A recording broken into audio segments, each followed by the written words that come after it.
That afternoon, I learned that fear tastes like blood in your mouth. My name is Mary Johnson. I'm 66 years old, and for a long time, I believed a mother's love could conquer anything. I thought being kind was enough. I thought dedicating my entire life to my son was enough for him to respect me. I was wrong. Today, I'm going to tell you something I kept hidden for years, something I was ashamed to admit even to myself.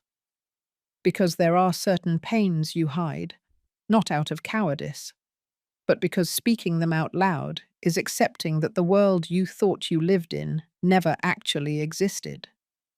It all began one afternoon in October. I was in my kitchen, the house I bought with 40 years of sweat, working as a schoolteacher. The walls smelled of cinnamon and hot cocoa, just like always. Outside, the lilac bush I planted when Tom was born was still blooming purple, bright and loyal in the yard. I heard the front door open. I recognized his footsteps immediately, heavy and rushed. "Mum, we need to talk," Tom said from the living room.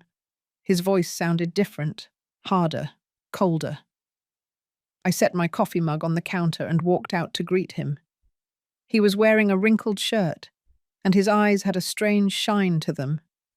Behind him was my daughter-in-law, Amy, with that smile that never quite reached her eyes. "Good afternoon, Mrs. Johnson," she said, almost singing. I didn't answer. Something in my chest warned me that this visit wasn't casual. "Sit down, Mum," Tom ordered. He ordered. He didn't ask. He ordered me. I sat in the armchair where I had rocked him so many times as a child, where I read him stories, where I taught him to say his prayers. Amy closed the front door. The sound of the deadbolt chilling my blood. Tom pulled a folded paper from his pant pocket. He tossed it onto the coffee table. "It's a power of attorney," he said.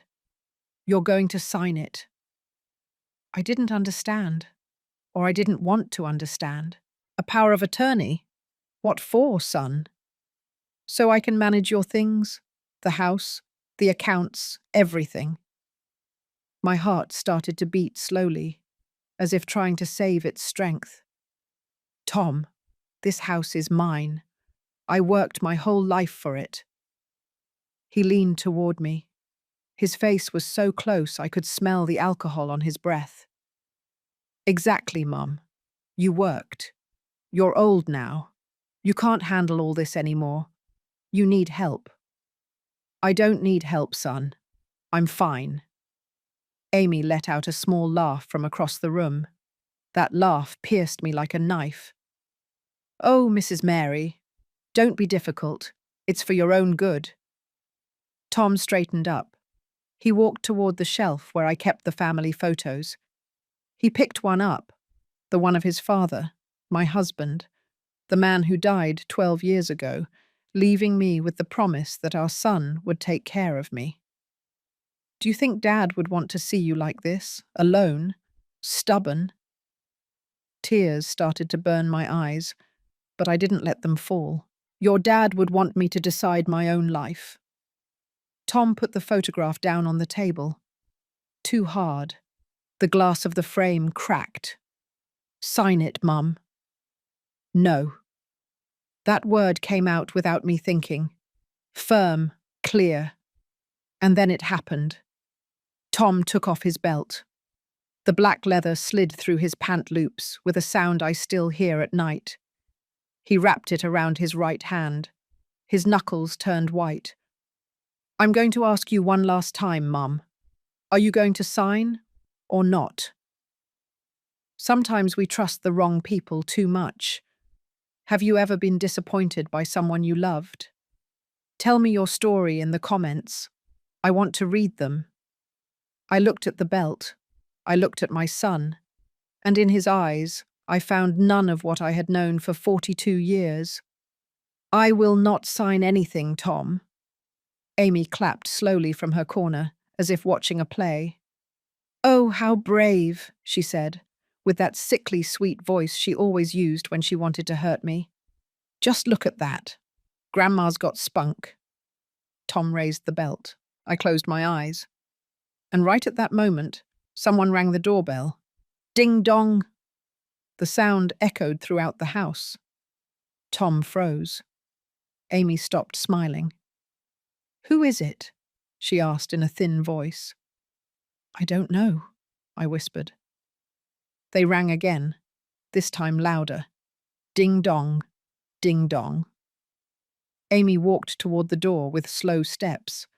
Tom hid the belt behind his back. She opened it, and then she started to scream. Amy's scream brought me back to reality like a bucket of cold water. She stumbled backward, hands over her mouth, eyes wide. From where I was sitting, I couldn't see who had rung the bell, but I heard a man's voice, serious and calm. "Good afternoon. Is this where Mrs. Mary Johnson lives?" Tom dropped the belt to the floor. The leather hit the hardwood with a dry thump. Who are you?" he stammered. Two men walked into my living room. One was wearing an impeccable grey suit and carrying a leather briefcase. The other wore a uniform, a police officer's uniform. "I am Mr. David Williams, attorney for the Johnson family," said the man in the suit. "And this is Officer Miller. We received your call, Mrs. Mary. We are here to ensure no one forces you to sign anything." Amy started shaking her head, as if she could undo what was happening with pure movement. "No, no, no! This is a misunderstanding." Officer Miller looked at the belt on the floor. Then he looked at Tom. He didn't say anything, but he didn't have to. "I didn't make any call," I said, my voice choked. Mr. Williams approached me with slow, respectful steps. He crouched down to be at my level. "I know, ma'am, but someone who loves you very much did." In that moment, I understood everything. I understood who had called, and I understood that my life was about to change forever. But let me tell you how I got here, because a story like this doesn't start in a moment of terror. It starts much earlier, in the days when everything seemed perfect. When Tom was born, I was 24 years old. I was a third-grade teacher at a public school in downtown Chicago. My husband, Robert, worked in a textile factory. We didn't have much, but we had enough. And we had love. I remember the morning I brought Tom home for the first time. I wrapped him in a sky-blue blanket my mother had knitted for him. Robert drove slowly, so carefully, as if the whole world were made of glass. "That's it, my love," he said when we arrived. "Our family is complete," and I believed him. We raised Tom with kindness and discipline. We taught him the value of hard work, respect, and keeping your word. Every morning before school, we ate breakfast together at the kitchen table. Pancakes, bacon, and orange juice. I asked him about his dreams, and he told me with those bright eyes of a child who still believes anything is possible.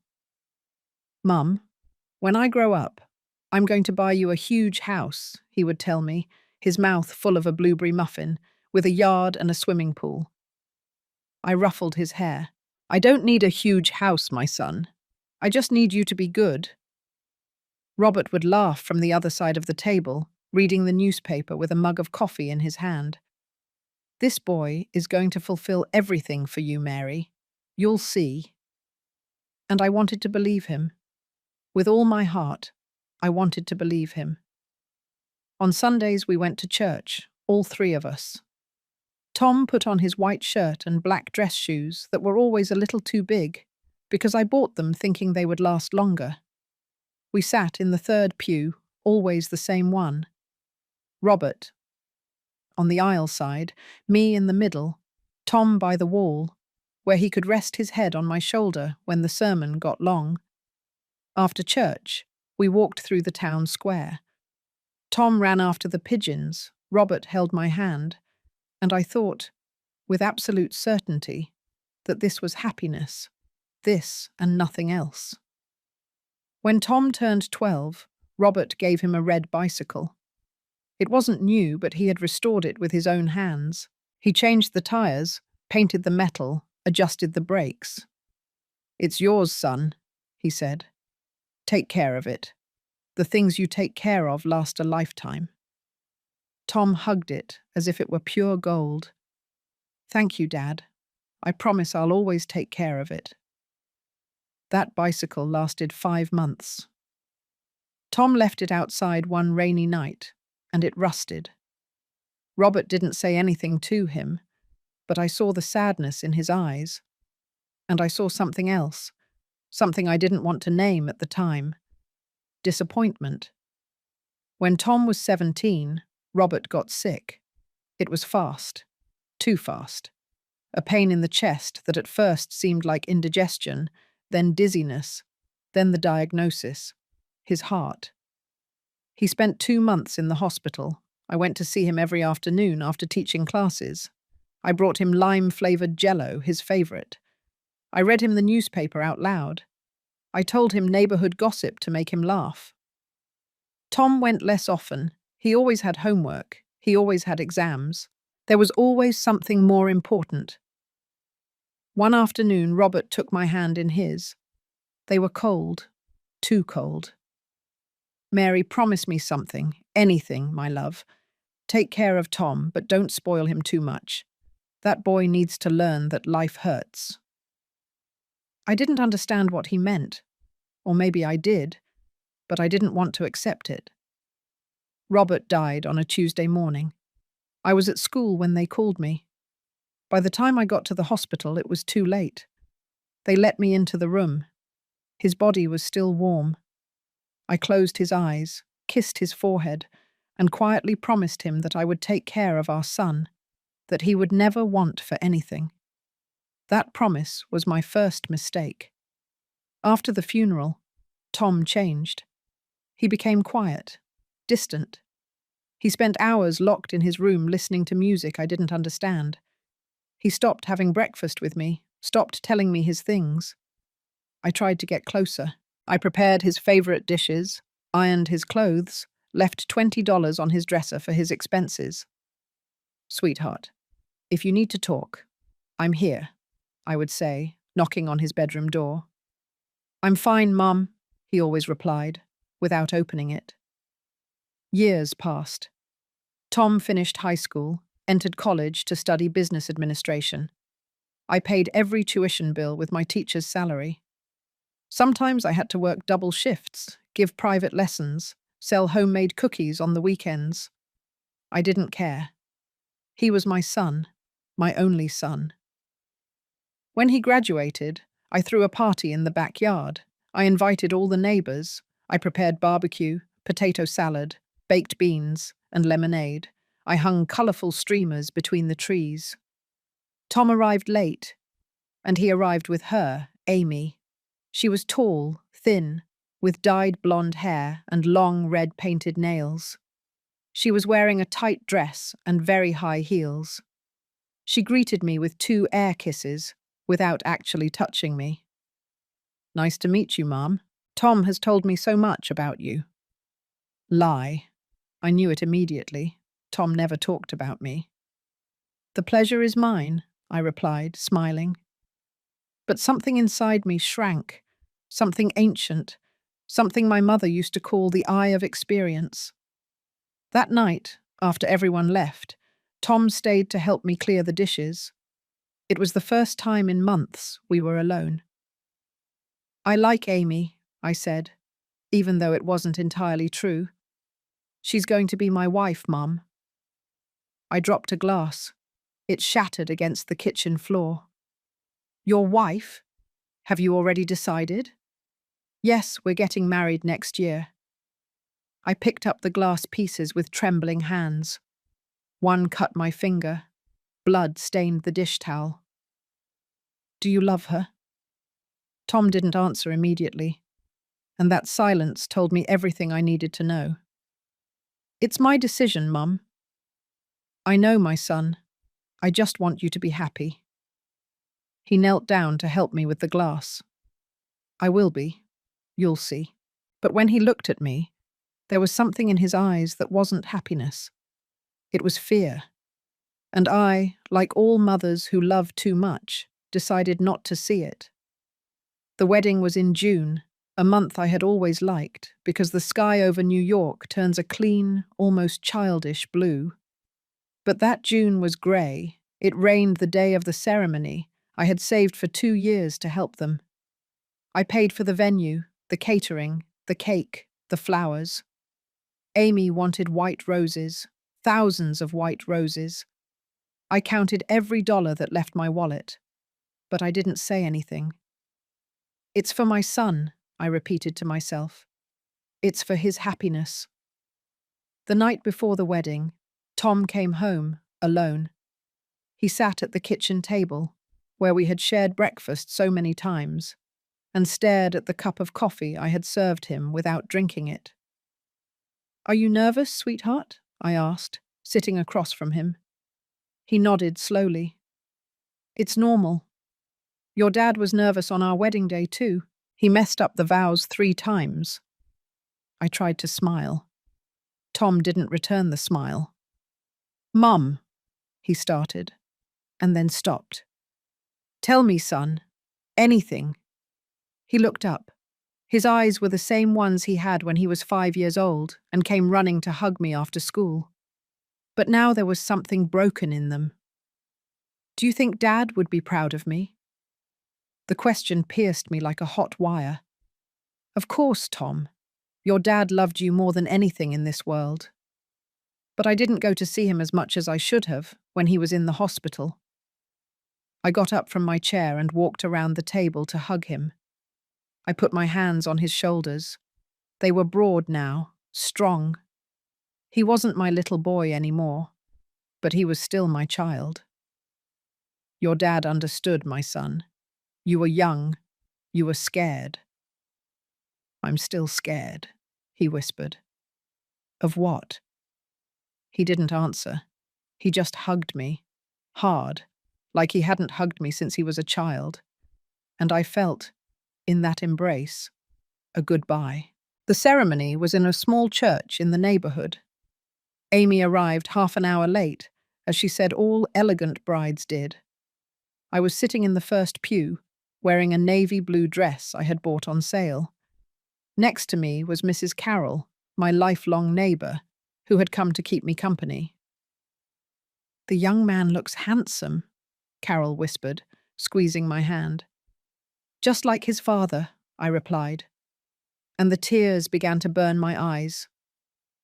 When Amy entered, everyone turned.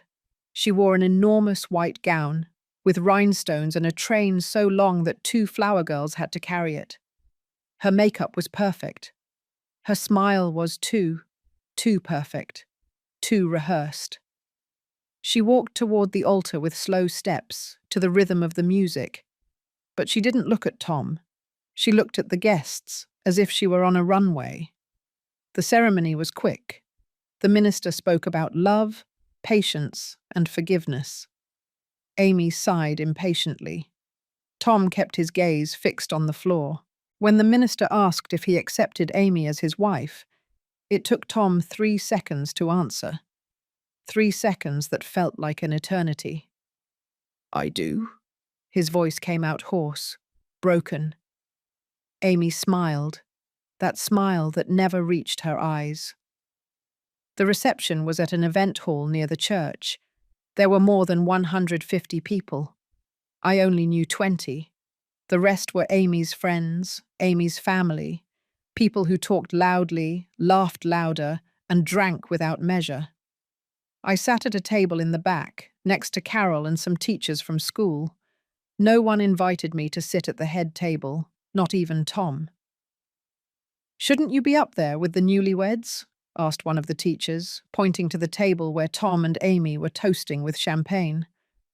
"I don't want to bother them," I replied. But the truth was different. No one had invited me, and I didn't dare to go. Halfway through dinner, Amy asked for the microphone. She stood up, in her sparkly dress with her glass raised, and began to speak. "I want to thank everyone for coming to celebrate this special day with us. especially my family, who have always been there for me, and Tom, of course, for choosing me as his life partner. She paused. People applauded. And I also want to thank my mother-in-law, Mrs. Mary, who was kind enough to help us with some of the wedding expenses. Some expenses. I had paid for almost everything, but I didn't say anything. I just smiled from my table in the back. And when Amy pointed at me, everyone turned to look at me as if they had just realized I existed. Carol squeezed my hand under the table. Breathe, honey. Just breathe. That night, when the party ended, I helped clear the tables. The waitresses tried to stop me. No, Ma'am, we'll take care of it. It's no trouble, I replied. I needed to do something with my hands, something to help me not think. Tom and Amy left early for their honeymoon, Miami. Everything paid for, a gift from her parents. They didn't say goodbye to me, they just sent me a text the next day. We arrived, all good. Call you later. They didn't call. When they returned 2 weeks later, I had cleaned and organized the house they rented. It was a small apartment about a half-hour away. I painted the walls, washed the windows, put up new curtains and filled the fridge. "Oh, mother-in-law, you shouldn't have bothered," Amy said when she saw everything. But her tone wasn't one of gratitude. It was annoyance. "It wasn't a bother, honey. I want you to start off well." Tom didn't say anything. He just walked through the apartment with his hands in his pockets, looking at everything with an empty expression. "Do you like it, son?" I asked. "Yes, Mum. It's fine." But he didn't look at me when he said it. The first few months were quiet. I visited them on Sundays. I brought them food, lasagna, chili, whatever I had cooked. Amy always greeted me at the door without inviting me in. "Oh, mother-in-law, how sweet. But we're busy right now." Tom would appear behind her, looking tired. "Mum, maybe we'll see you another day, okay?" "Sure, sweetheart. Sure." And I would leave with the full food containers in my hands, wondering what I had done wrong. As I tell all this, I wonder where you are listening to me. Write the name of your city in the comments. One afternoon, 6 months after the wedding, Tom came to my house without warning. He knocked on the door so hard, I thought something terrible had happened. "What is it, son? Are you all right?" He walked in without answering. He collapsed onto the living room sofa. He had deep circles under his eyes. His hands were shaking. "I need money, Mum." "Money? What for?" "To pay off some debts. Credit cards." Amy took out some. She bought, a lot of things. Clothes, shoes, I don't know. And now we can't pay. I felt the ground move beneath my feet. "How much do you owe?" $20,000. $20,000. Almost 3 months of my salary. "Son, I don't have that kind of money." "Yes, you do, Mum. I know you have savings." It was true. I had savings. I had put them away for years for my retirement, for when I couldn't work anymore. "Tom, that money is for..." "For what, Mum? What are you going to use it for if you live alone? I'm your family. I should be your priority." His words hit me like stones. "You have always been my priority, sweetheart. Always. So help me, please." I looked at my son. I looked at the man he had become, and I didn't recognize anything in him. But he was my son, and I had promised Robert I would take care of him. "All right," I whispered. "I'll help you." I gave him the money the next day. Tom took it without looking me in the eyes. He didn't thank me. He just said, "I'll pay you back, Mum. I promise." He never did. 2 months later, he asked me for money again, then again, and again. It was always the same. Amy bought things, Tom asked for money, and I gave it. Until one day, a Saturday afternoon, Tom arrived with Amy. Both of them. Serious. "Mum, we have to talk to you." "Of course, sweetheart. Sit down. Would you like some coffee?" "No, Mum. We don't want coffee. We want to talk about the house." "The house?" Amy crossed her arms. She was wearing a new sweater. Camel. Soft. Expensive. "This house is too big for you alone, Mrs. Mary. It's a shame to have it empty." "It's not empty. I live here." "Yes, but you're only one person. There are two of us, and soon there will be more." It took me a second to understand. "Are you pregnant?" Amy smiled. For the first time, her smile looked real. 3 months. I should have felt joy. I should have shouted, cried with happiness, hugged my son. But the only thing I felt was fear. "Congratulations," I said in a flat voice. "Thank you, mother-in-law. That's why we need more space. And we thought the most logical thing would be for you to come live with us in the apartment. And we will stay here." The world stopped. "What?" Tom leaned forward. He put his hands on my knees. "Mum, think about it. The apartment is smaller, easier to maintain. And this house has 3 bedrooms. The baby needs its own room." "Tom, this is my house. I bought it. I paid for it." "I know, Mum. No one is taking anything away from you. We're just asking you to lend it to us for a while." "For a while? And then what?" Amy sighed impatiently. "Oh, Mrs. Mary, don't be dramatic. We just want what's best for your grandchild." I looked at Tom. I searched his eyes for any sign of the boy he had been, the boy who ran after pigeons in the town square, the boy who promised to buy me a huge house when he grew up. I found nothing. "Let me think about it," I said. Tom stood up. Amy did too. "There's not much to think about, Mum.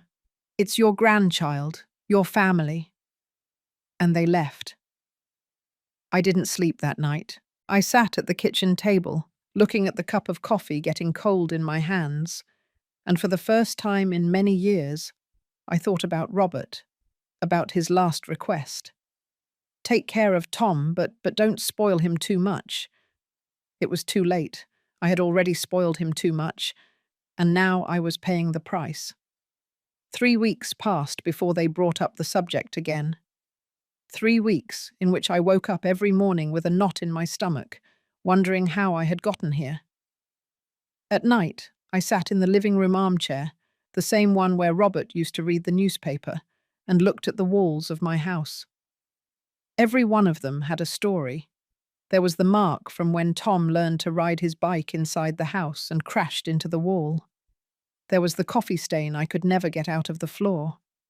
There was the photo of our wedding, with Robert smiling and me in the white dress my mother had sewn with her own hands. This house was my entire life, and my son wanted me to hand it over. One afternoon, they arrived without warning. Both of them. Amy was wearing a loose pink blouse that barely showed her 4-month bump. Tom was holding a yellow folder in his hand. "Mum, we have good news," he said, sitting on the sofa without my inviting him. "What news?" Amy settled beside him, putting her hand on her belly in that gesture all pregnant women make when they want people to notice their condition. "We know what the baby is," she announced in a sing-song voice. "It's a girl." I should have felt something. Excitement, tenderness, hope. But the only thing I felt was a cold emptiness in my chest. "That's nice, honey. Congratulations." Tom opened the folder and took out some papers. He put them on the coffee table. "We talked to a lawyer, Mum, and he told us the easiest way to do this is for you to give me power of attorney. That way I can manage the house, make the changes we need, and you can relax in the apartment without having to worry about anything." I took the papers with trembling hands. The letters danced before my eyes. Words I didn't understand. clauses, legal terms. Power of attorney? Why do you need that, son? To be able to remodel, Mum. We want to make a room for the baby girl. Paint it pink. Put down a soft rug. You know, baby things. But this house is mine, Tom. If you want to remodel, we can do it together. You don't need power of attorney. Amy let out a little laugh, that laugh that was already getting on my nerves. Oh, Mrs. Mary, you don't understand how these things work. If the house is in your name, we need permits for everything. It's easier if Tom can decide. Decide what? Everything, Mum, Tom intervened. Whatever is best for the house, for the baby, for the family. I looked at the papers. Then I looked at my son. Give me a few days to think about it. Amy's smile disappeared. A few days? For what? Don't you trust your own son? It's not that, honey. It's just that. It's just nothing, mother-in-law. Either you trust us or you don't. There's no middle ground. Tom put his hand on Amy's, as if trying to calm her down. Mum, if you don't want to sign, don't sign. We'll manage somehow, even if it's difficult. Even if the baby has to sleep in our room, because we don't have the money to move to a bigger place.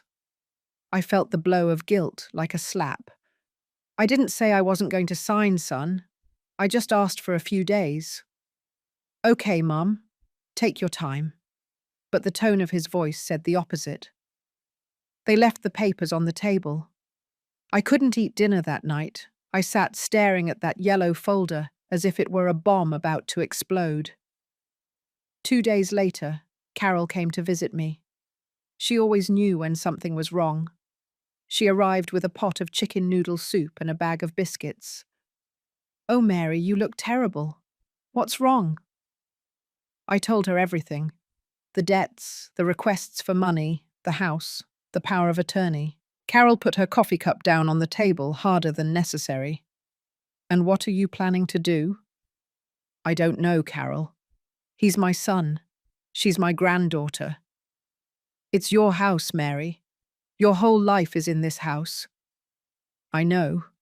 But if I don't help them, what kind of grandmother am I? Carol took my hands. Hers were rough, full of years of work and sacrifice, like mine. Listen to me carefully, honey. I raised 4 children. 4. And I'm going to tell you something I learned the hard way. A mother's love has to have limits, because if it doesn't, the children will eat it all up, everything, until there's nothing left of you. But I don't want my granddaughter to suffer because of me. That baby is not going to suffer because you don't give them your house, Mary. She's going to suffer if she grows up seeing her parents manipulate her grandmother to get what they want. Is that what you want to teach her? I didn't answer, because I had no answer. Carol stayed with me late. When she left, she hugged me tightly at the door. Think about yourself, Mary. For once in your life, think about yourself. But I couldn't, because that very night, Tom called me. His voice sounded strange, choked. Mum, can I come over? Of course, sweetheart. Did something happen? I'll be right there. He arrived a half-hour later, alone, without Amy. His eyes were red, as if he had been crying. What happened, son? Where is Amy? At the apartment. We had a fight. Why? He sank into the armchair. He covered his face with his hands. Because I told her maybe we were pressuring you too much, that maybe we should look for another solution, and she got furious. My heart leaped. For the first time in months, I recognized my son. Oh, sweetheart, come here. I sat down next to him. I hugged him like when he was a child. He rested his head on my shoulder. I don't know what to do, Mum. She always wants more. More clothes, more things, more money. And I can't anymore. I just can't. Then tell her no, son. Set a limit for her. I can't. She's pregnant. If I make things difficult, she says she's going to leave, that she's going to take the baby, and I don't want to lose my daughter before I even meet her. I felt something break inside me. My son was trapped, and I was the only one who could save him, or so I thought. All right, Tom, I'll sign the papers. He lifted his head. He looked at me with bright eyes. Really, Mum? Really, but with one condition. Anything. That you keep the house, but that it be only yours, not Amy's, just yours. And when the baby is born, I want to see her. I want to be part of her life. Of course, Mum. Of course you can. I promise. He hugged me tightly, so tightly I could barely breathe, and I felt for a moment that I had made the right decision. I was wrong. I signed the papers a week later. The three of us went to the notary's office, Tom, Amy, and I. The notary read the entire document aloud, long, complicated words. I was only half listening. Do you understand, Mrs. Johnson, that by signing this power of attorney, you are granting your son the authority to manage, sell, mortgage, or perform any legal act on the property located at— Yes, I understand. And you do this of your own free will, without any pressure? I looked at Tom. He smiled at me. That smile I had seen thousands of times when he was a child and was asking me permission for something. Yes, of my own free will. Lie. I signed where they told me, 3 times, with my full name. Mary Johnson, widow of Robert. Amy clapped when I finished. Oh, mother-in-law, I knew you'd understand. Now we're a real family. The notary handed us the copies. Amy put hers in her purse. Quickly, as if she were afraid I would change my mind. We left the notary's office. It was hot. The sun burned my skin. And when will you help me move to the apartment? I asked. Tom and Amy looked at each other. Soon, Mum. Very soon. First, we have to arrange a few things. What things? Baby things, you know. And they left. I was left standing on the street, with my copy of the document in my hands, feeling as if I had just signed my own death warrant. For the next 2 months, I tried to contact them. I called them. I texted them. I brought them food. I always got the same response. We're busy, Mum. We'll talk later. One afternoon, I decided to go without warning. I knocked on the apartment door. No one opened it. But I heard voices inside. Laughter. I knocked harder. Tom! Sweetheart! It's me! Open up! Silence. I knocked again, until my knuckles hurt. Finally, the door opened. Amy appeared in a silk robe. Her hair was down. Perfect makeup. Oh, mother-in-law, what are you doing here? I came to see you. I haven't heard from you in weeks. Well, we've been very busy with the baby preparations. Can I come in? It's not a good time, Mrs. Mary. Just for a little while. I want to see Tom. Tom is resting. Please, Amy. She sighed. She opened the door just enough for me to see inside. The apartment was full of boxes, new boxes, with expensive store logos, baby clothes, furniture, toys. Where did you get the money for all this? I asked. Amy smiled. That smile I knew so well. From the mortgage on your house, mother-in-law. Didn't Tom tell you? The world stopped. What mortgage? Why, the one Tom took out last week. With the power of attorney you gave him, they lent us $500,000 for the baby to start off well. $500,000. My house. The house I had paid for over 40 years. The the house where I had raised my son, the house where Robert had died, mortgaged. "Where is Tom?" I whispered. "I already told you he's resting." "Tom!" I shouted. Amy tried to close the door, but I pushed it open. I entered the apartment. Tom was on the sofa with a beer in his hand, watching television. "Is it true, son? Did you mortgage my house?" Tom didn't even turn to look at me. "We needed the money, Mum." "But it's my house." "Not anymore, Mum. It's mine now. You gave me the power. You signed." I felt my legs shaking. "But you promised. You promised it would be only yours, that you would let me see the baby." Amy crossed her arms. "And you will see her, mother-in-law, when we decide. Now, if you'll excuse us, we have things to do." She took me by the arm. She led me out of the apartment. She closed the door in my face. I was left standing in the hallway, alone, trembling.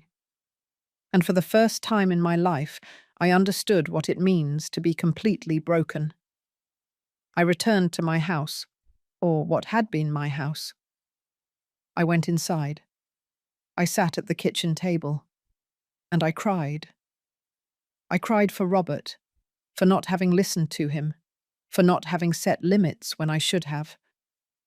I cried for Tom, for the boy he was, for the man he had become. I cried for myself, for my naivety, for my blind love, and when I had no more tears left, I stood up.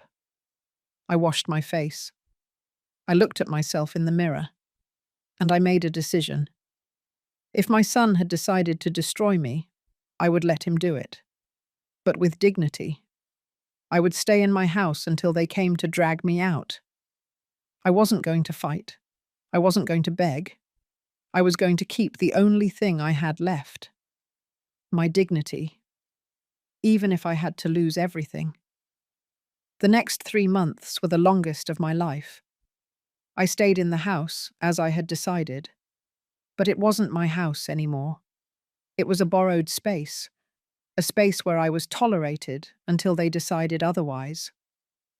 Every night I went to bed wondering when someone would knock on the door: a bank, a lawyer, someone who would tell me I had to leave because the mortgage hadn't been paid, because my son had decided to sell, because there was no room for me anymore. Tom never called me again, not even when the baby was born. I found out on Facebook a photo of Amy in the hospital with a baby wrapped in a pink blanket. The caption read, "Valerie Mendoza Garcia, 7 pounds, 2 ounces, the love of our lives." 500 comments, 500 hearts, 500 strangers celebrating the arrival of my granddaughter. And I, the grandmother, found out on a social network. I cried myself to sleep that night. And I dreamed of Robert. I saw him sitting in the living room armchair, reading the newspaper as he used to do. He looked at me over the pages and said, "It's time, Mary. It's time for you to defend yourself." I woke up with my heart racing and the sheets soaked with sweat. A week after Valerie's birth, I went to the apartment. I carried a gift wrapped in pink paper. A teddy bear I had bought with the little money I had left from my last paycheck. I had already retired from school. My pension was small. It barely covered my food. I knocked on the door. Once, twice, 3 times. No one opened it. But I heard the baby crying inside. A high-pitched cry. Desperate, I knocked harder. "Amy, Tom, it's me. I just want to meet my granddaughter." The crying stopped. I heard footsteps. The door opened just a crack. Amy's eye appeared in the gap. "What do you want, Mrs. Mary?" "I came to meet Valerie. I'm her grandmother." "It's not a good time. The baby is sleeping." But I just heard her crying. She just fell asleep. Another day, mother-in-law. "Amy, please, Just let me see her for a moment. 1 minute. The door opened a little more. Amy was wearing a wrinkled pajama, her hair was dirty, and she had deep bags under her eyes. Behind her, the apartment looked like a mess. Clothes were thrown everywhere, dirty dishes on the table. Is everything all right, honey? Do you need help? We don't need anything, Mrs. Mary. I already told you. We're fine. But I could help you. I could cook, clean, watch the baby while you rest. Something changed in Amy's gaze, a spark, a calculation. Really? Of course, honey. That's what grandmothers are for. She opened the door completely. She let me in. The apartment smelled of sour milk and dirty diapers. The curtains were closed. The light was dim, almost sad. She's in the bedroom, Amy said, pointing toward the back. I walked slowly, my heart pounding in my throat. I pushed the bedroom door open, and there she was. Valerie, my granddaughter, asleep in a white crib, with her tiny fists clenched next to her face. She had dark hair like Tom when he was born, fine eyebrows, a small nose. She was perfect. I approached without making a sound. I stood looking at her for what seemed like hours, but was probably just minutes. I felt something I hadn't felt in months. Hope. She's beautiful, I whispered. Amy appeared behind me. Yes, she looks like Tom. Where is he? Working. He's always working. And how are you, honey? Are you resting? Amy sat on the bed. Suddenly, she looked very young, very tired. I don't sleep. The baby wakes up every 2 hours. She cries all the time, and I don't know what to do. For the first time since I met her, I saw something real in her. Fear, exhaustion, vulnerability. It's normal, Amy. The first few months are hard, but they pass. I promise. My mum says it's my fault, that I should have learned before having kids. It's no one's fault. You learn how to be a mother by doing it. Valerie started to move. She opened her eyes. She had Robert's eyes, dark and deep. Can I hold her? I asked. Amy hesitated. Then she nodded. I carefully lifted Valerie. I held her against my chest. She smelled like a baby, that mix of milk and powder that is the sweetest smell in the world. Hello, my love, I whispered to her. I'm your Grandma Mary, and I've been waiting for you for so long. Valerie looked at me with those enormous eyes, and she smiled. A baby's smile. Involuntary, but it went straight through my heart. Look, Amy. She's smiling. But when I turned around, Amy was on her phone, typing something. She wasn't even looking at us. I stayed for 4 hours that day. I changed diapers. I warmed up bottles. I washed dishes. Amy went to take a shower. Then she fell asleep. When Tom arrived, it was already evening. He walked in with a wrinkled shirt and a loose tie. Mum, what are you doing here? I came to meet my granddaughter, and I stayed to help. Tom looked around. The apartment was clean, tidy. It smelled like food. I had made chicken soup. Thank you, Mum. You're welcome, my son. We stayed in silence, him looking at the floor, me looking at him. I'm sorry for not calling you, he finally said. I've been very busy. I know, son. I know. Do you want to stay for dinner? It was the first time in months he had invited me to stay. The first time he had spoken to me without coldness. I'd love to. The 3 of us ate dinner. Amy barely spoke, neither did Tom. But I felt happy. For the first time in so long, I felt like I was part of something. When I left, Tom walked me to the door. Mum, Could you come tomorrow to help with the baby? Just for a little while. Of course, my son. Whenever you need me. Thank you. Really, thank you. He hugged me. Quick. Awkward. But he hugged me. And I went home with something I hadn't felt in a long time. Hope that maybe, just maybe, things were going to get better. How naive I was. Over the following weeks, I went to the apartment every day. I became the unpaid nanny, the cook, the maid. I arrived at 8 in the morning. I left at 8 at night. I took care of Valerie. I cleaned. I cooked. I did laundry. Amy spent the day in her bedroom watching television, talking on the phone, buying things online that they didn't need and couldn't afford. Tom came home late, always late, smelling of beer, cigarettes, and places I didn't want to imagine. One night, as I was putting Valerie to bed, I found a paper under the crib. It was a receipt. From the bank. A late payment notice. The mortgage on my house.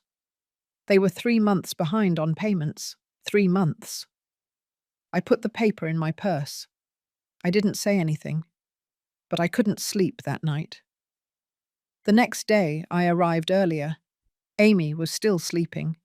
Tom was getting ready to leave. Son, we need to talk. Not now, Mum. I'm late for work. It's important. Later, Mum. Now, Tom. My voice came out louder than I intended. Valerie started to cry in her crib. Amy came out of the bedroom, her hair a mess. What's going on? Why are you shouting? I took the receipt out of my purse. I put it on the table. What is this? Tom didn't even look at it. It's a bank receipt, Mum. I know what it says. You're 3 months behind on the mortgage. 3 months. What's going to happen to my house? It's not your house, Mum. It's my house. You gave me the power, remember? I gave it to you so you would take care of it, not so you would lose it. Amy crossed her arms. She no longer looked vulnerable. She no longer looked tired. She looked furious. Oh, Mrs. Mary, always the same thing.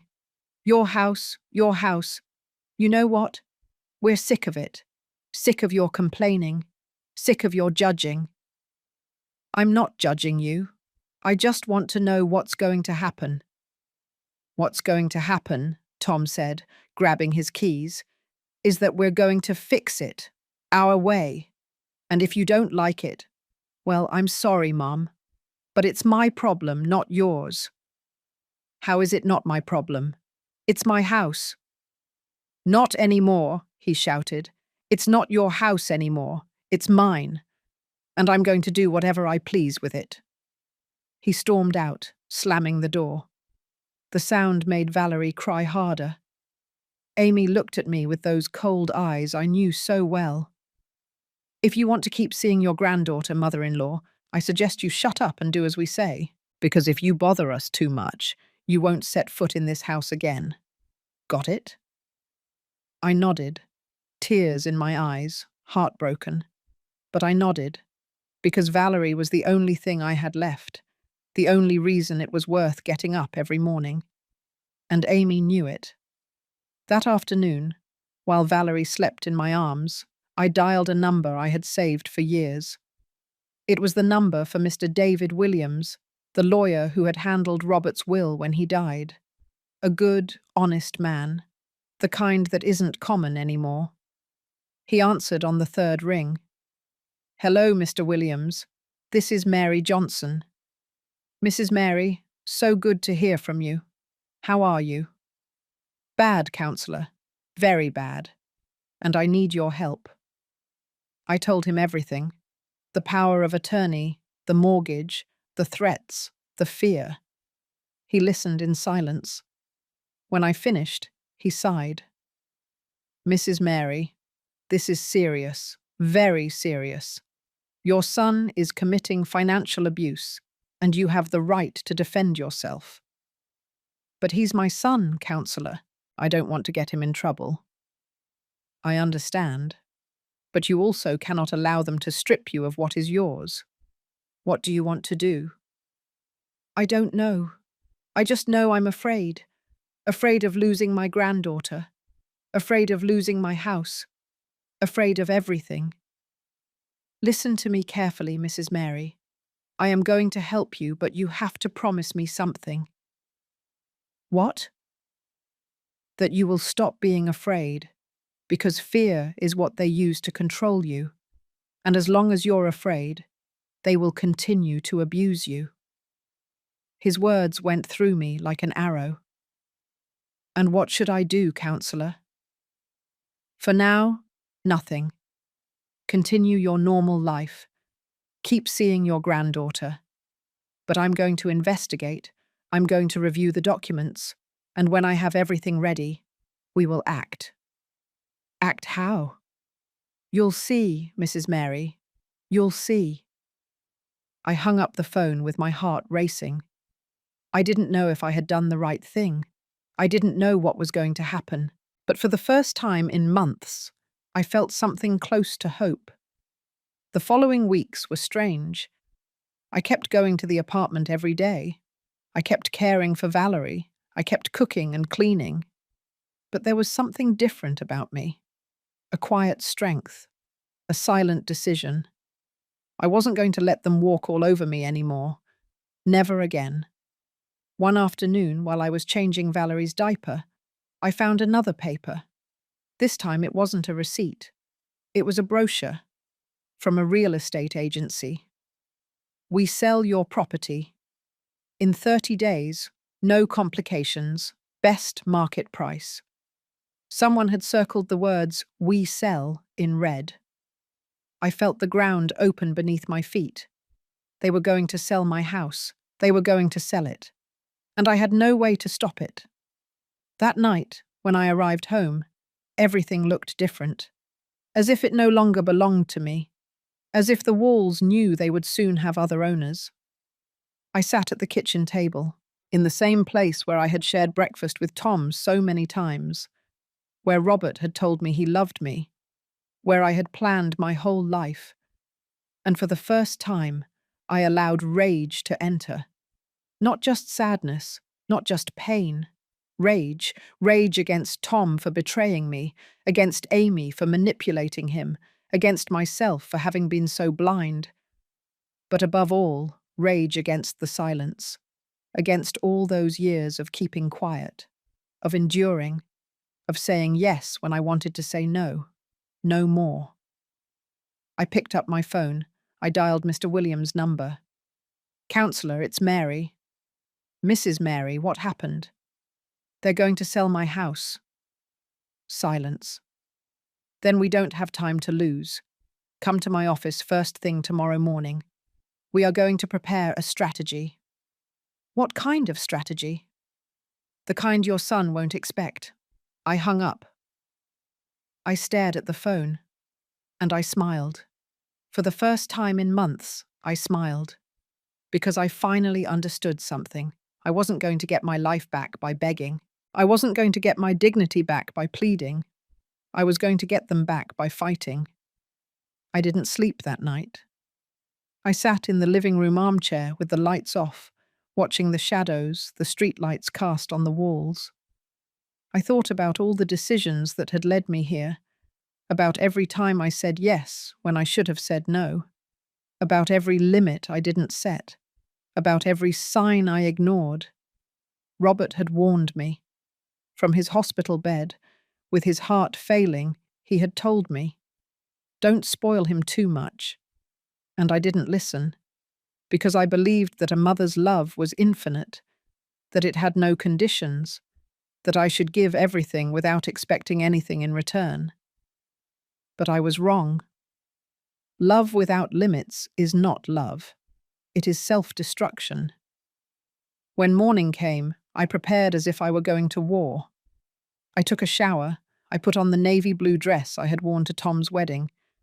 I put on makeup for the first time in months. I did my hair. I looked in the mirror and recognized the woman I had been before I got lost in the role of the self-sacrificing mother. Mary Johnson, retired teacher, widow, owner of a house she had paid for with 40 years of work, and no one was going to take it from me without a fight. I arrived at Mr. Williams' office at 9 o'clock in the morning. His office was in an old downtown building with tiled floors and wooden stairs that creaked with every step. The secretary showed me in immediately. Mr. Williams was a man about 60 years old, with completely white hair and thick glasses that gave him the look of a wise owl. He greeted me with a kind smile and offered me coffee. "Mrs. Mary, please sit down. Tell me everything calmly." I told him. Everything. From the beginning. The wedding, the debts, the power of attorney, the mortgage, the late payments, the real estate agency brochure. He listened, taking notes in a yellow notepad. When I finished, he took off his glasses and rubbed his eyes. "Mrs. Mary, your case is complex, but it's not impossible. The first thing we need to do is revoke that power of attorney." "Can that be done?" "Yes. You granted it. You can revoke it. But you have to do it before a public notary, and your son will be notified immediately." "And if he gets angry? What if he doesn't let me see my granddaughter?" Mr. Williams looked at me with those eyes that had seen too many family tragedies. "That is the question all grandmothers in your situation ask me, and the answer is always the same. If you don't defend yourself now, you will lose everything, the house, your dignity, and eventually the granddaughter too. Because when your son sells the house and spends the money, who do you think he's going to come to ask for more?" He was right. What do I have to do? First, we are going to make copies of all the documents, the power of attorney, the deed to the house, the late payment receipts, everything you have. Then we'll go before the notary to revoke the power. And finally, we will file a complaint for financial abuse and attempted dispossession. A complaint? Against my son? Yes, Mrs. Mary, against your son, because what he is doing is a crime, and you have the right to defend yourself. Tears started to burn my eyes. "Counselor, I don't want to get him in trouble. I just want to get my house back, to be able to live my final years in peace." "I know, and that's why we're going to try the peaceful route first. We're going to notify him that the power has been revoked, and we're going to give him the opportunity to hand over the house without problems. If he agrees, there won't be a complaint. If he doesn't agree, then what? Then we go to court, and a judge will decide." I took a deep breath, thought about Tom, the boy he had been, the man he had become, and I made the hardest decision of my life. "All right, counselor, let's do it." We spent the next 2 hours gathering documents, copies, signatures, and declarations. At 12 o'clock, we went to the notary's office, the same notary's office where I had signed the power of attorney months ago. The notary recognized me. "Mrs. Johnson, how can I help you?" "I've come to revoke the power of attorney I granted to my son." The notary looked at Mr. Williams, then looked at me. "Are you sure? This is a serious legal act. Once you revoke it, your son will no longer be able to act on your behalf." "I'm sure." "And you do this of your own free will, without any pressure?" I looked at Mr. Williams. He nodded slowly. "I do it of my own free will, and this time it's true." I signed where they told me. Once, twice, 3 times. The notary stamped the documents. "Done. The power has been revoked. Your son will be notified within the next 24 hours." We left the notary's office. The midday sun burned my face, but for the first time in months, I felt something like freedom. "And what happens now?" I asked. "Now we wait.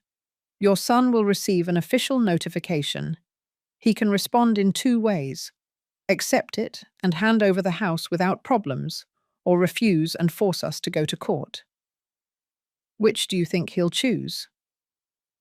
Mr. Williams. Mr. Williams didn't answer, but his silence told me everything I needed to know. I didn't go to the apartment that afternoon. For the first time in weeks, I didn't go to take care of Valerie. I stayed home. I made chamomile tea.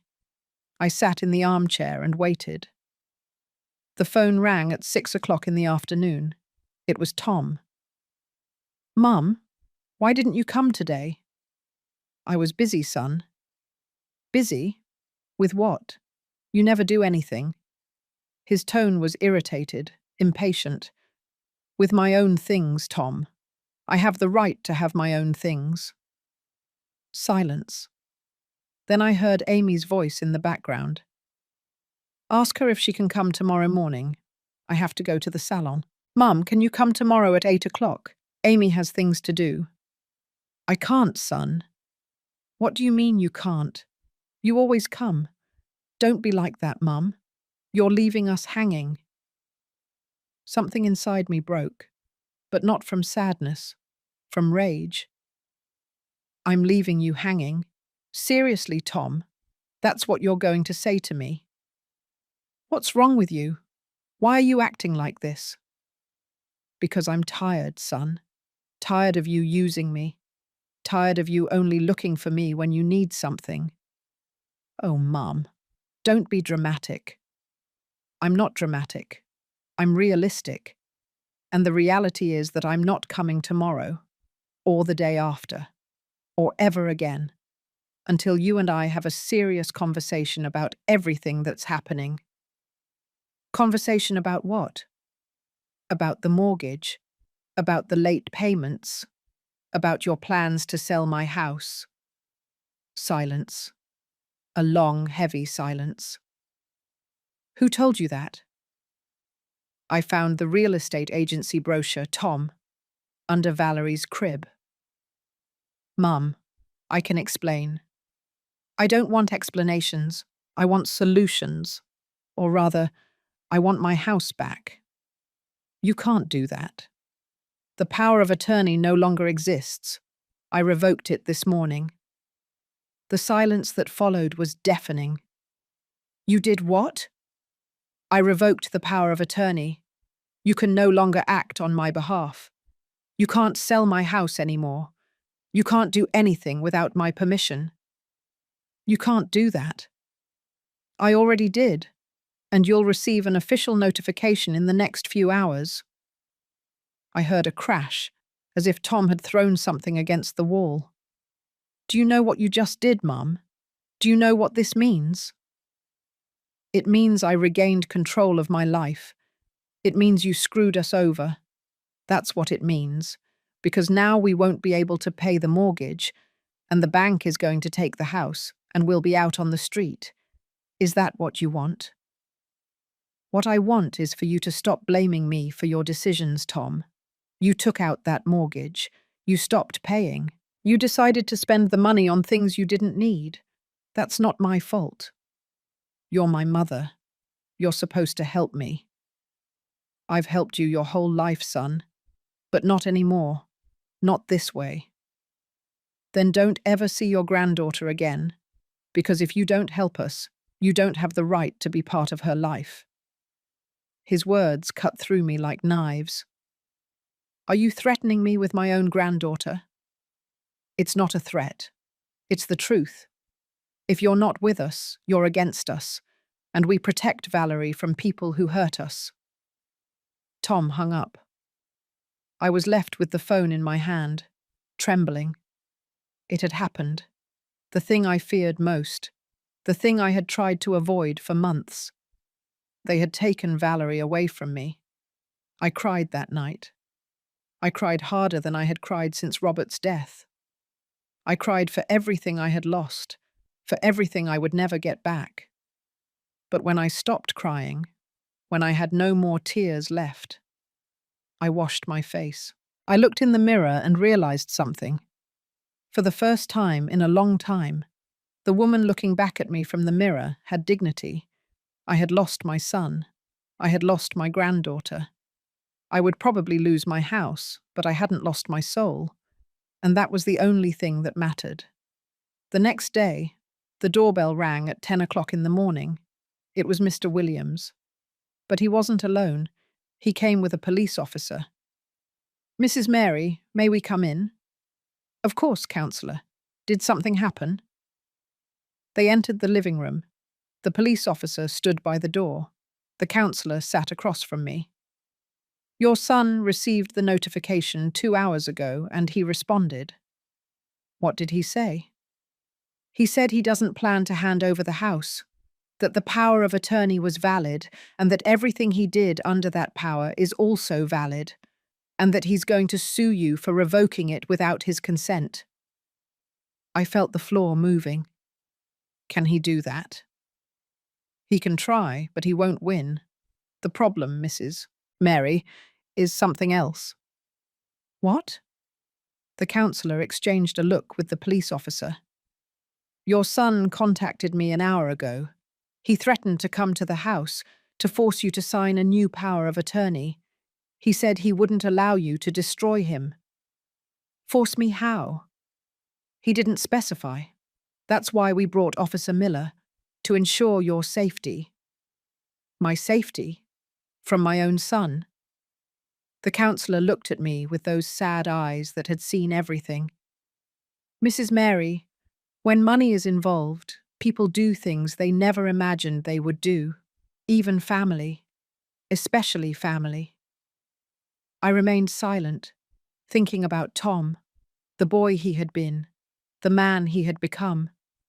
Was he really capable of hurting me? I didn't want to believe it, but deep down I already knew. The answer was yes. 3 days passed, 3 days in which I didn't leave the house, in which every noise made me jump, in which I slept with the lights on and the phone in my hand. Mr. Williams called me twice a day to check how I was. He told me they had filed the complaint for financial abuse, that the process would take time, that I needed to be patient. But I no longer had patience. I only had fear. And on the fourth day, when I was in the kitchen making coffee, I heard someone open the front door. They didn't knock. They simply walked in, with a key. Tom still had a key to my house. I felt my heart stop. I heard his footsteps in the living room, then Amy's voice. "Where is she? She must be in the kitchen." I froze, the cup of coffee shaking in my hand. And then Tom appeared. But he wasn't the tired, apologetic Tom who had come asking for help months ago. He was a different man, with hard eyes, a clenched jaw, and his hands closed into fists. "Mum, we need to talk." "Tom, what are you doing here?" "I came to fix this, once and for all." Amy appeared behind him, carrying Valerie in her arms. My granddaughter looked at me with those enormous eyes, and I felt like I was dying. "Why did you bring the baby?" I asked. "Because I want you to understand what's at stake, Mum. This isn't just about us. It's about her, your granddaughter. Or don't you care about her anymore?" "Of course I care, but—" "Then sign this." He took some papers out of his jacket pocket. He threw them onto the kitchen table. I recognized the format. It was a power of attorney. Again. "I will not sign that, Tom." "Yes, you will sign it." "No." Tom took a step toward me. His face was inches from mine. "Listen to me carefully, Mum. Either you sign this right now, or you never see Valerie again. Do you understand me? Never." Tears started to roll down my cheeks. "Don't do this to me, son. Please." "You did it to me first. You revoked the power. You filed a complaint. You betrayed me." "I didn't betray you. I just defended myself." "It's the same thing." "No, Tom. It's not the same thing." Amy came closer. She put Valerie in front of my face. The baby reached out her little hands toward me. "Look, mother-in-law. Look at what you're losing. Your granddaughter, your family, everything. Is it worth it? Is an old house worth this?" My hands were shaking. My heart was beating so hard I thought it would burst. And then Tom did something I never imagined. He took off his belt. The black leather slid through his pant loops with that sound I will never forget. A menacing whisper that filled the entire kitchen. Tom wrapped the belt around his right hand. His knuckles turned white. "Mum, for the last time, are you going to sign or not?" My voice came out as a thread. "No, Tom, I will not sign." Amy stepped back, moving away with Valerie in her arms. But she didn't leave. She stayed there, watching, waiting. "Then you're forcing me to do this," Tom said. He raised the belt, and I closed my eyes. I still wonder if I did the right thing. And you? What would you have done in my place? But the blow never came. Instead, I heard the doorbell. Ding dong. The sound echoed throughout the house like an explosion. Tom froze, the belt hanging in the air. Amy stopped breathing. "Who is it?" she whispered.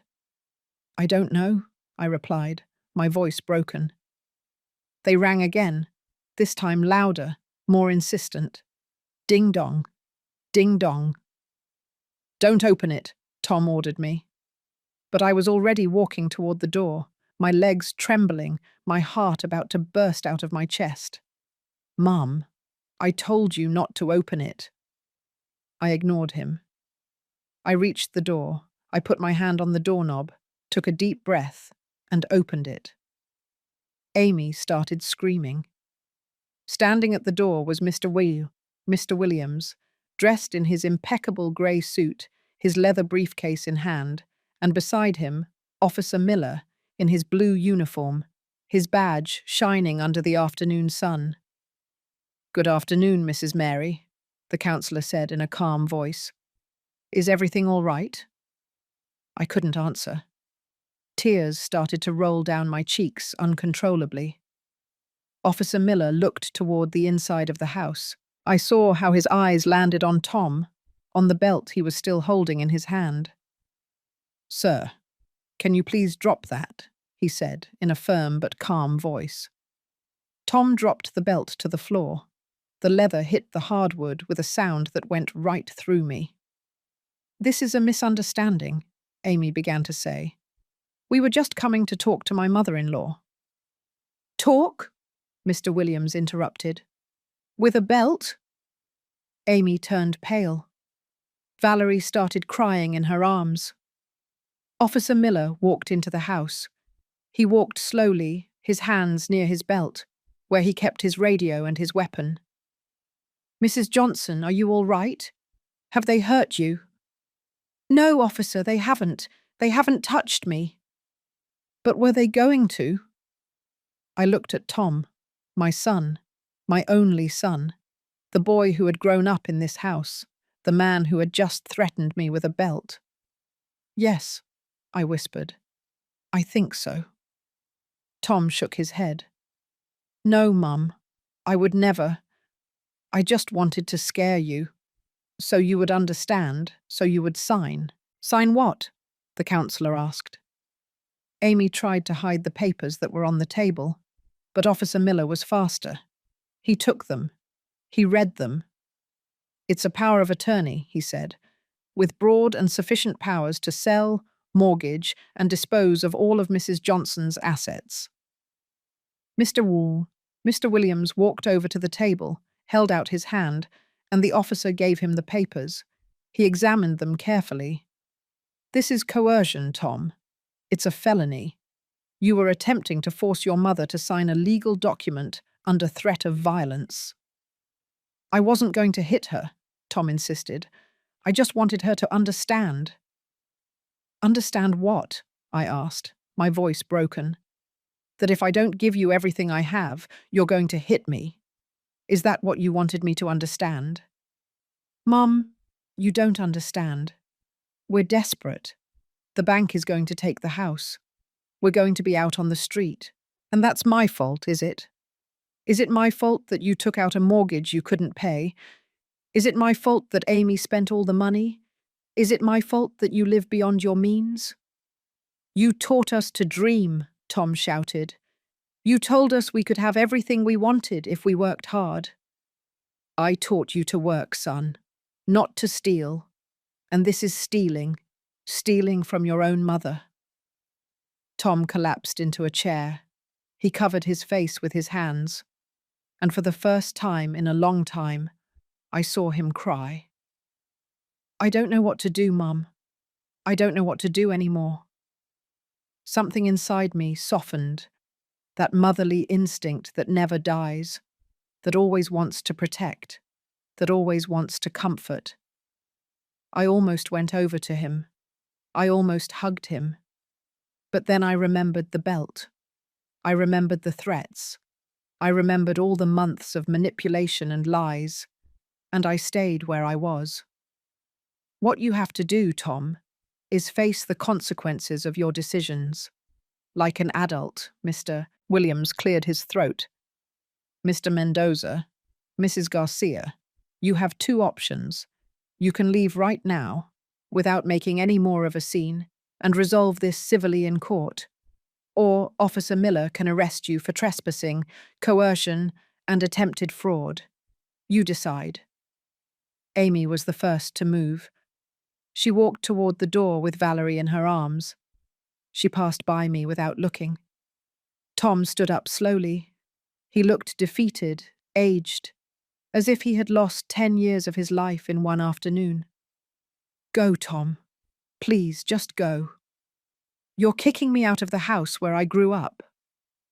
I'm asking you to leave the house that is mine, that has always been mine, and that you tried to take from me. He walked toward the door, but before leaving, he turned. This isn't over, Mum. I promise you, it's not over. That's a threat, Mr. Mendoza, Officer Miller said, in front of 2 witnesses. I suggest you leave before this gets worse. Tom left. The door closed behind him, and I fell apart. Mr. Williams helped me sit on the sofa. Officer Miller brought me a glass of water from the kitchen. I drank it with trembling hands. How did you know they were here? I asked when I could speak. Mr. Williams smiled, a sad but proud smile. We didn't know, but when your son called me 3 days ago threatening to come, we decided to take precautions. We've been watching the house. When we saw them enter, we decided to act. You've been watching my house for 3 days. Day and night, Mrs. Mary, because we knew your son wouldn't stay still. And we were right. Thank you, Counselor. I don't know what would have happened if you hadn't arrived. I prefer not to think about it, he said, putting the power of attorney papers into his briefcase. These documents are evidence. We'll add them to the complaint. This strengthens our case considerably. Officer Miller took photographs of the scene, the belt on the floor, the papers on the table, everything. Mrs. Johnson, I recommend you change the locks on your house, he said. Your son has a key, and after what happened today, it's not safe for him to be able to enter whenever he wants. I nodded. I hadn't thought of that. We should also consider a restraining order, Mr. Williams added, so your son cannot come within 100 yards of you or this property. A restraining order?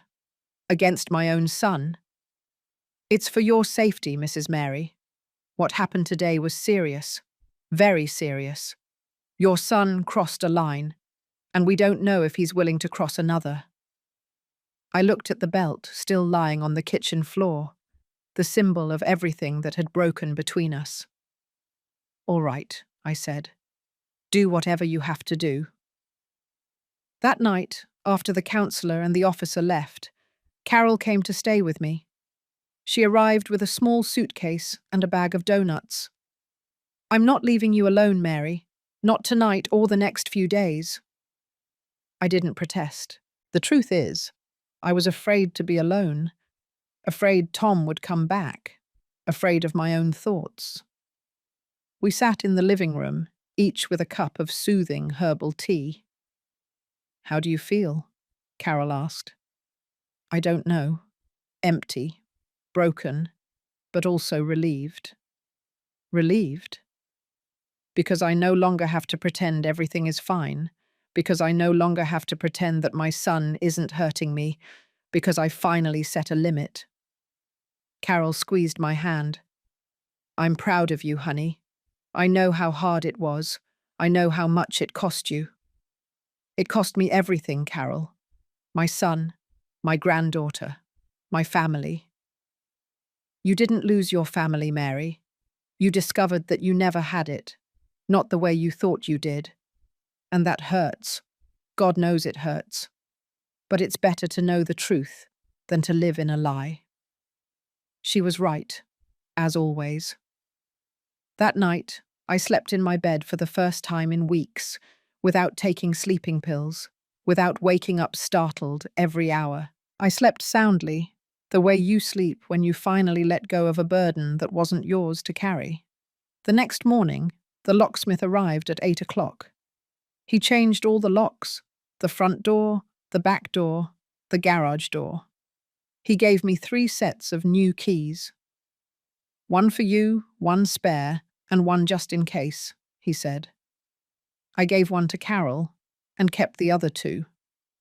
For the first time in my life, my house had locks my son couldn't open, and I didn't know whether to feel safe or devastated.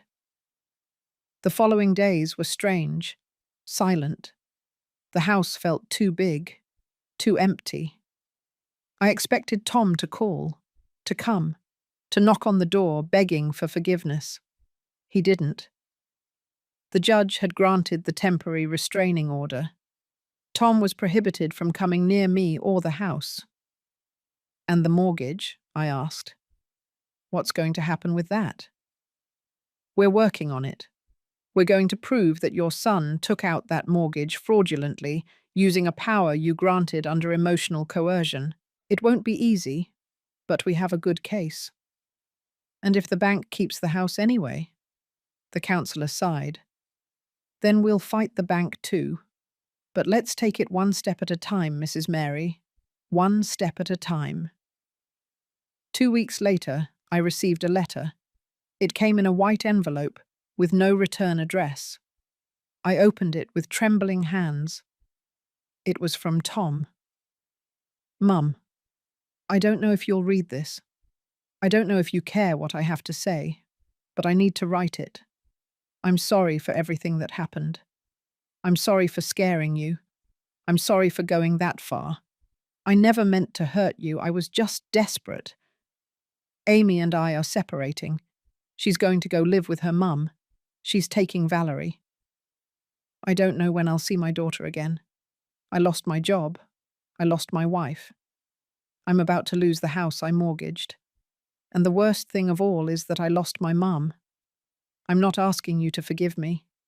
I know I don't deserve it. I just want you to know that I regret it. Everything. And I wish I could go back in time and do things differently. But I can't. So I'll just say this. Thank you for everything you did for me, for raising me, for giving me a family, for loving me even when I didn't know how to love you back. And forgive me. Forgive me for everything. Tom. I read the letter 3 times, each time with more tears in my eyes. It was a confession, an apology, a goodbye. But it wasn't enough, because words don't bring back what was lost. They don't fix what was broken. They don't heal what was wounded. I put the letter in a drawer, along with the photographs of Tom as a child, along with the memories of a son who no longer existed. And I kept moving forward. The trial took place 3 months later. It was in a small courtroom in the civil courthouse, with a judge who looked tired, and a secretary who typed everything that was said. Tom was there, alone, without a lawyer. He was representing himself because he no longer had money to pay for one. He looked bad, thin, tired, broken. I almost got up to hug him. Almost. The judge listened to both sides. Mr. William, Mr. Williams presented all the evidence: the power of attorney, the mortgage receipts, the photographs from the day of the belt, the testimonies. Tom only repeated over and over, "I'm sorry, I'm sorry, I'm sorry." The judge delivered the verdict a week later. The mortgage was annulled because it had been fraudulently obtained. The bank would have to bear the loss. My house was entirely back in my name. No debts, no mortgages, free. Tom was ordered to pay a fine he could never afford, and to maintain the restraining order for 2 years. I won. But it felt like a defeat, because I had won my house. But I had lost my son, and no house, no matter how beloved, is worth as much as a child, even if that child tried to destroy you. The months after the trial were the quietest of my life. Not the quiet of peace, the quiet of absence. Like when someone dies and the house is filled with that emptiness that nothing can fill. Every day I woke up expecting to hear the phone, a call from Tom, a text message, anything. But nothing came. The house was officially back in my name. Mr. Williams had handed me all the papers in order. The clean deed, no mortgages, no liens, completely mine. I should have felt relief, joy, victory, but all I felt was a hollow space in my chest that grew a little bigger every day. One afternoon in November, 2 months after the trial, Carol came to visit me. She arrived with baked goods and hot cider, as she always did when she knew I was sad. We sat at the kitchen table, that table that had seen so many conversations, so many meals, so many tears. "Have you heard anything from him?" Carol asked, although she already knew the answer. "Nothing. Absolutely nothing." "And about the baby?" I shook my head. The tears began to burn my eyes before I could stop them. Sometimes I wake up early and I think about her, about Valerie. I wonder how she is, if she's talking yet, if she's walking yet, if she remembers me. She's too young to remember, Mary. I know, and that's what hurts the most, that I'm going to be the grandmother she never knew, the grandmother who exists only in old photographs and in stories they may never tell her. Carol squeezed my hand on the table. "You did the right thing, okay?" "Because it doesn't feel like the right thing. It feels like I destroyed my own family." "You didn't destroy it, honey. It was already destroyed. You just stopped pretending it wasn't." She was right, as always, but that didn't make it hurt any less. That same week, I received an unexpected call. It was a woman's voice, young, nervous. "Mrs. Mary?" "Yes, who is this?" "I'm Carla, Amy's cousin. We met at Tom's wedding." I vaguely remembered a tall girl with glasses who had been sitting at a table in the back. She had been one of the few people who had spoken to me that night. "Yes, I remember you. What happened?" "I wanted to tell you something. About Tom and Amy." My heart started beating faster. "What happened? Are they okay? Is the baby okay?" "The baby is fine. She's with Amy at my aunt's house. But, Mrs. Mary, you need to know something." "Tell me." Carla sighed. I could feel her discomfort through the phone. "Amy is planning to move to the United States. She has a sister in Texas. She wants to take Valerie. For good." I felt the ground disappear beneath my feet. "When?" "In 2 weeks. She already bought the tickets. She's arranged everything." "And Tom?" "Tom doesn't know anything. Amy says he has no right to an opinion, that he's a loser and Valerie deserves better." "And why are you telling me this?" Silence. Then, in a broken voice, "Because I saw how Amy treated you, Mom. Your family, you, and it wasn't right. And now she's doing the same thing to Tom. She's taking his daughter without him knowing. And I can't stay quiet. It's not fair. Does Tom know you're calling me? No, no one knows. And I ask you not to say it was me who told you. But I thought you should know. For Valerie. Because that baby deserves to have her family. All of her family. We hung up. I was left with the phone in my hand, trembling. Amy was going to take my granddaughter to another country, and Tom had no idea. I could stay quiet. I could let things take their course. I could say it wasn't my problem, that Tom deserved it for everything he had done to me.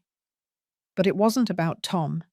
It was about Valerie, my granddaughter, an innocent child who was not to blame for any of this. And in that moment, I made the hardest decision of my life. I was going to help my son, not because he deserved it, but because it was the right thing to do. I called Mr. Williams that same afternoon. "Counselor, I need your help. Again." I told him everything. Carla's call, Amy's plans, the tickets to the United States. "This is serious, Mrs. Mary. If Amy takes the child without the father's consent, she would be committing parental kidnapping. It's a federal crime. What can be done?" Tom would have to request a precautionary measure, a prohibition so Amy cannot take the child out of the country. But for that, he needs to appear before a judge, and he needs a lawyer. "Could you help him?" The counselor fell silent. "Mrs. Mary, after everything that young man did to you, are you sure you want to help him?" "I'm not doing it for him, counselor. I'm doing it for my granddaughter. And because if I don't do anything and Amy takes her away, I'll never forgive myself." "I understand. But there's something you need to know." "What?" "If I represent Tom in this case, you would have to pay my fees, because he doesn't have any money. Are you willing to do that?" I thought about the savings I had left, about the pension that barely covered my expenses, about everything Tom had already taken from me. And I thought about Valerie, her dark eyes, her baby smile, the possibility of never seeing her again. "Yes, counselor," I said. "I am willing." The next step was the hardest. I had to talk to Tom. I hadn't seen him since the day of the trial. We hadn't spoken since the letter he sent me months ago. The restraining order was still in effect. He couldn't come near me, but I could go find him. I got his address through Mr. Williams. He was living in a small apartment in a neighborhood on the other side of Los Angeles, a place I had never visited. I went on a Saturday afternoon. Carol insisted on accompanying me. "You're not going alone, Mary, not after everything that happened." I didn't argue. The building was old, with peeling paint and stairs that smelled musty. We climbed to the third floor. We knocked on the door of apartment 308. No one answered. We knocked again.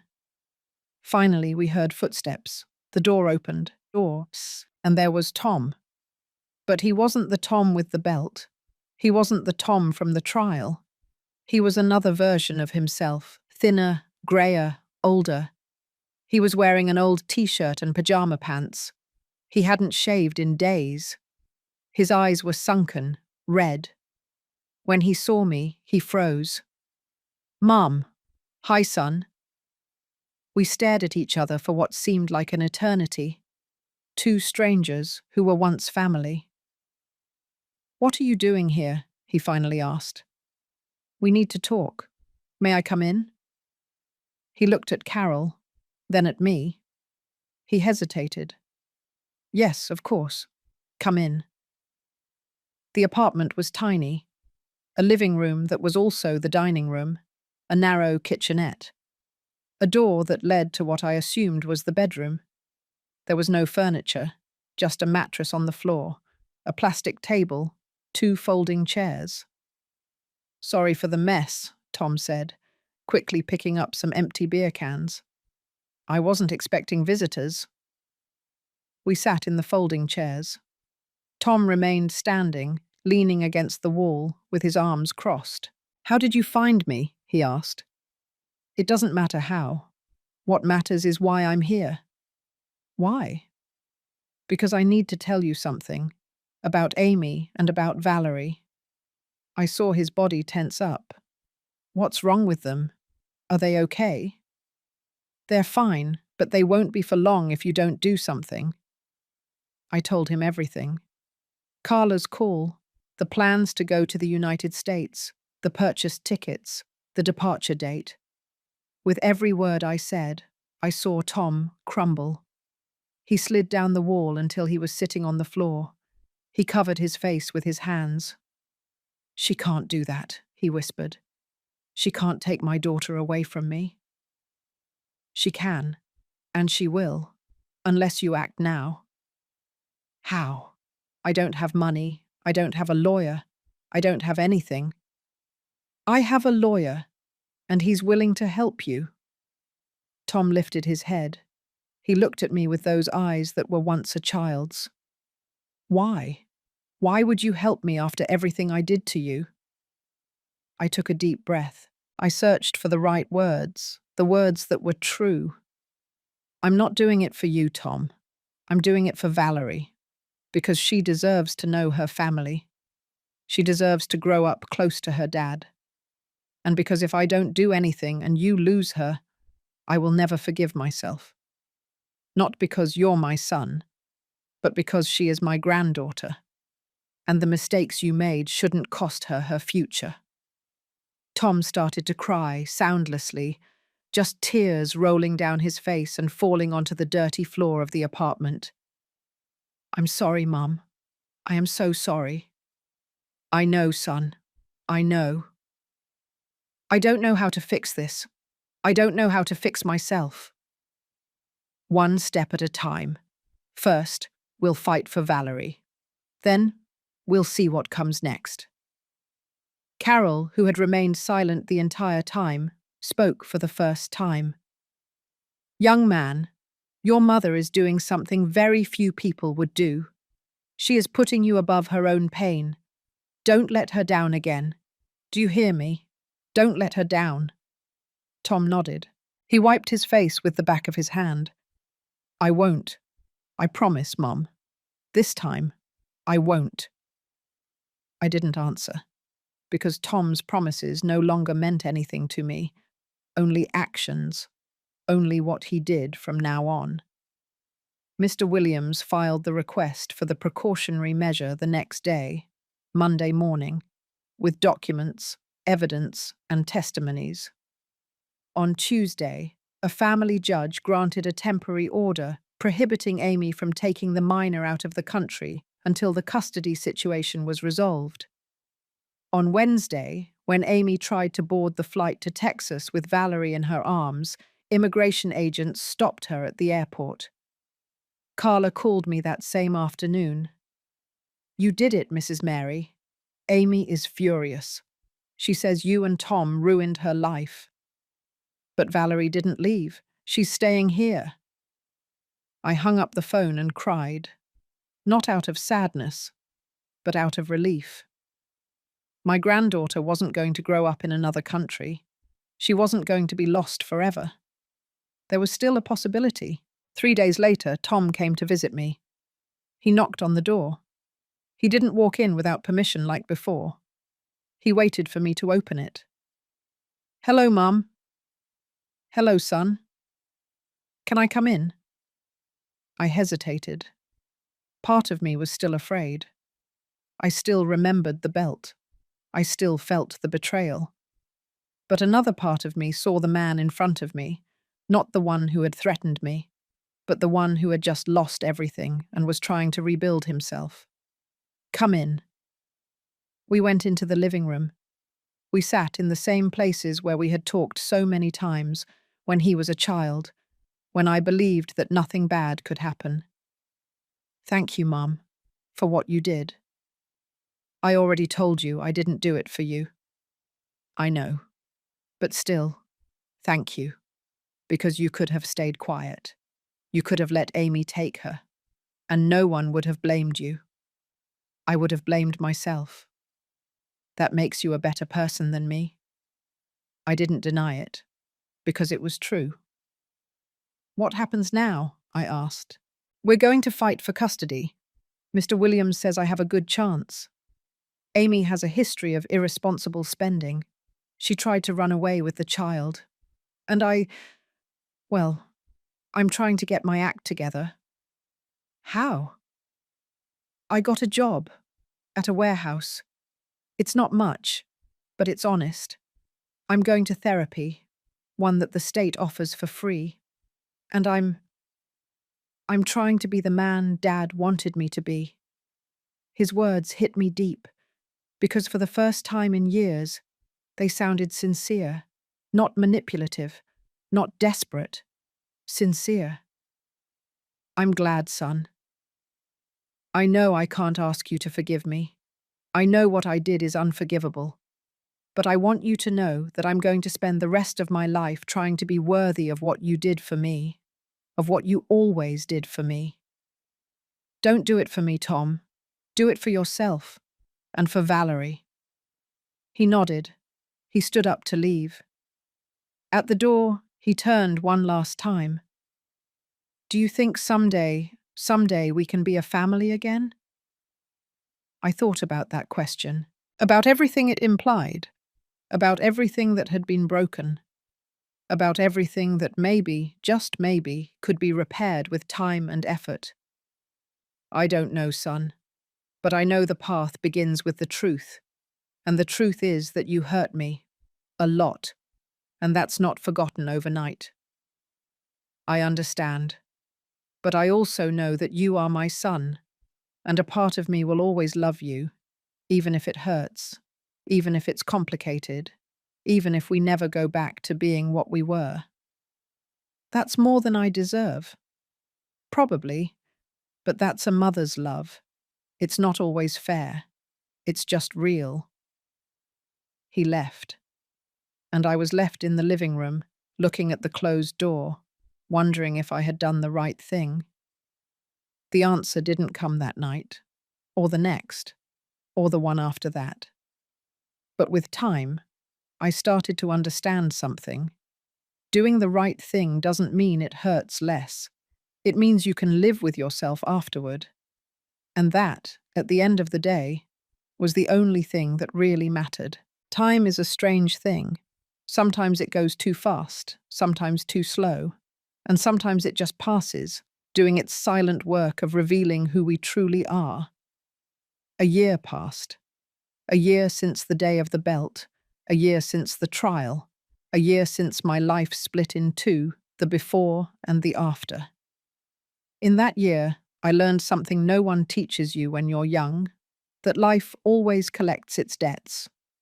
Not in the way we expect, not with the drama we imagine, but silently, inevitably, like water that slowly wears away stone. I heard about Amy through Carla, who continued to call me occasionally to tell me things, not for gossip, but because, according to her, someone had to know the truth.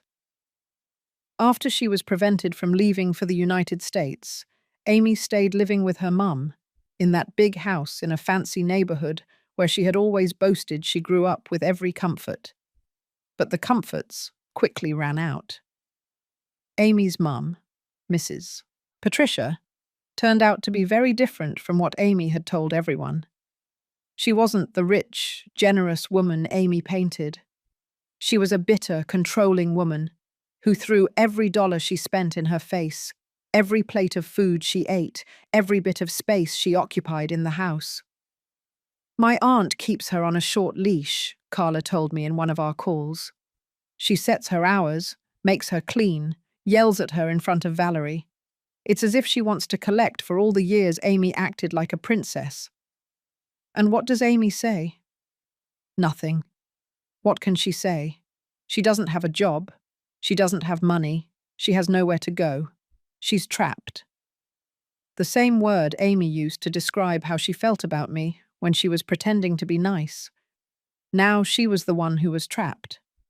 Life has a way of returning things.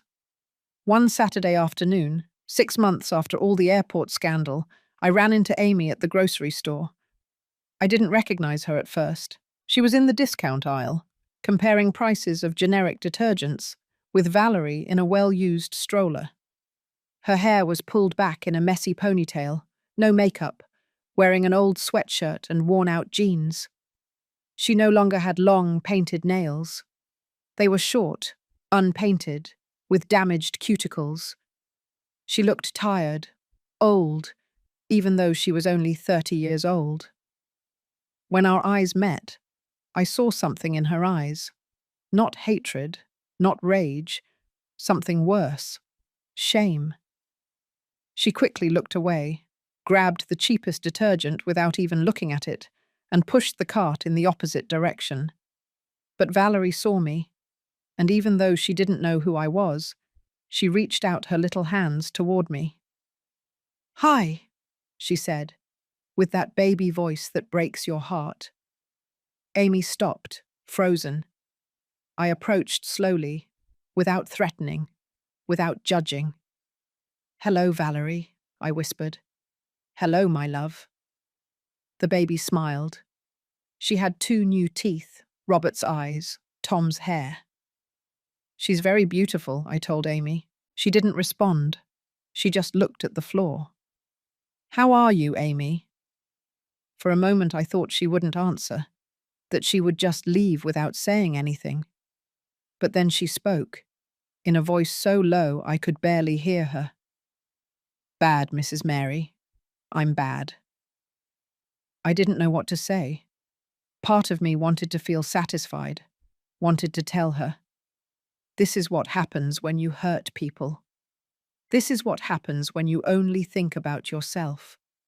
But when I looked into her eyes, I only saw a broken woman, a woman who had staked everything on greed and had lost. "I'm sorry," I finally said. She looked up, surprised. "You're sorry after everything I did to you? You're sorry?" "I'm sorry you're suffering, because no one deserves to suffer, not even you." Tears started to roll down her face, without sobs, without drama, just silent tears, from someone who finally understands that their decisions have consequences. I didn't appreciate what I had. Tom, the house, a family that accepted me. I wanted everything, and now I have nothing. "You have Valerie." "Not even that. Tom is fighting for custody and he's going to win. I know it, because I'm a mess, and he's changing, truly." "And you? Are you changing?" She shrugged. "I don't know. Maybe. Or maybe I'm just getting what I deserve." No one deserves to be unhappy, Amy, but we all deserve the consequences of our decisions. And that's what's happening now. Life is collecting what you owed it. She nodded. She wiped her face with the sleeve of her sweatshirt. "Will you ever forgive me?" I thought about it. Honestly thought about it. "I don't know, but I know that forgiveness is not asked for. It's earned. And that takes time. A lot of time." "I understand." Valerie started crying. Amy took her out of the cart and rocked her awkwardly, without practice, without patience. Like someone who never learned to be a mother, because she always thought other people would do the work for her. "Do you need help?" I asked. Amy looked at me. In her eyes, pride was fighting with desperation. Desperation won. "Yes," she whispered. "Yes, I need help." "Then learn to ask for it, without manipulating, without threatening, without using the baby as a bargaining chip. Learn to be honest, because that is the only way out of where you are." "How?" "Start over, like everyone else." I walked away, leaving her there with her discount cart and her crying daughter, and the whole life she had built on lies crumbling around her. I didn't feel joy, but I didn't feel guilt either. I felt something deeper, truer. I felt peace, because I understood something in that moment. I didn't need her to suffer to feel good, but I also wasn't going to carry her suffering as if it were mine. Everyone had to live with the consequences of their own decisions, and that is the purest form of justice that exists. As for Tom, his story was different, slower, more complicated. He kept his word. He stayed working at the warehouse. It wasn't a glamorous job. He loaded boxes, counted inventory, cleaned floors. But it was honest, and the money he earned he used to pay off his debts. Little by little, dollar by dollar, he visited me once a month, never unannounced, always asking permission, knocking on the door, waiting. At first, our conversations were short, awkward, full of silences that weighed more than words. But with time, they became easier. Not like before, never like before, but more honest, more real. "How's therapy going?" I would ask him. "Good. Hard, but good. I'm learning things about myself I don't like, but I need to see." "Like what?" "Like how I always blamed others for my problems. Amy, my situation, you. But the truth is, I made the decisions. I took out the mortgage. I threatened with the belt. I destroyed our relationship. And I have to live with that." Those words, coming from him, meant more than any apology. "I'm glad you see that, son. Do you think you can ever forgive me?" "I have forgiven you, Tom.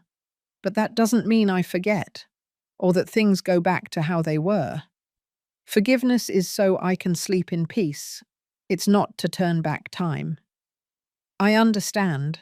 The custody trial took place 8 months after the airport incident.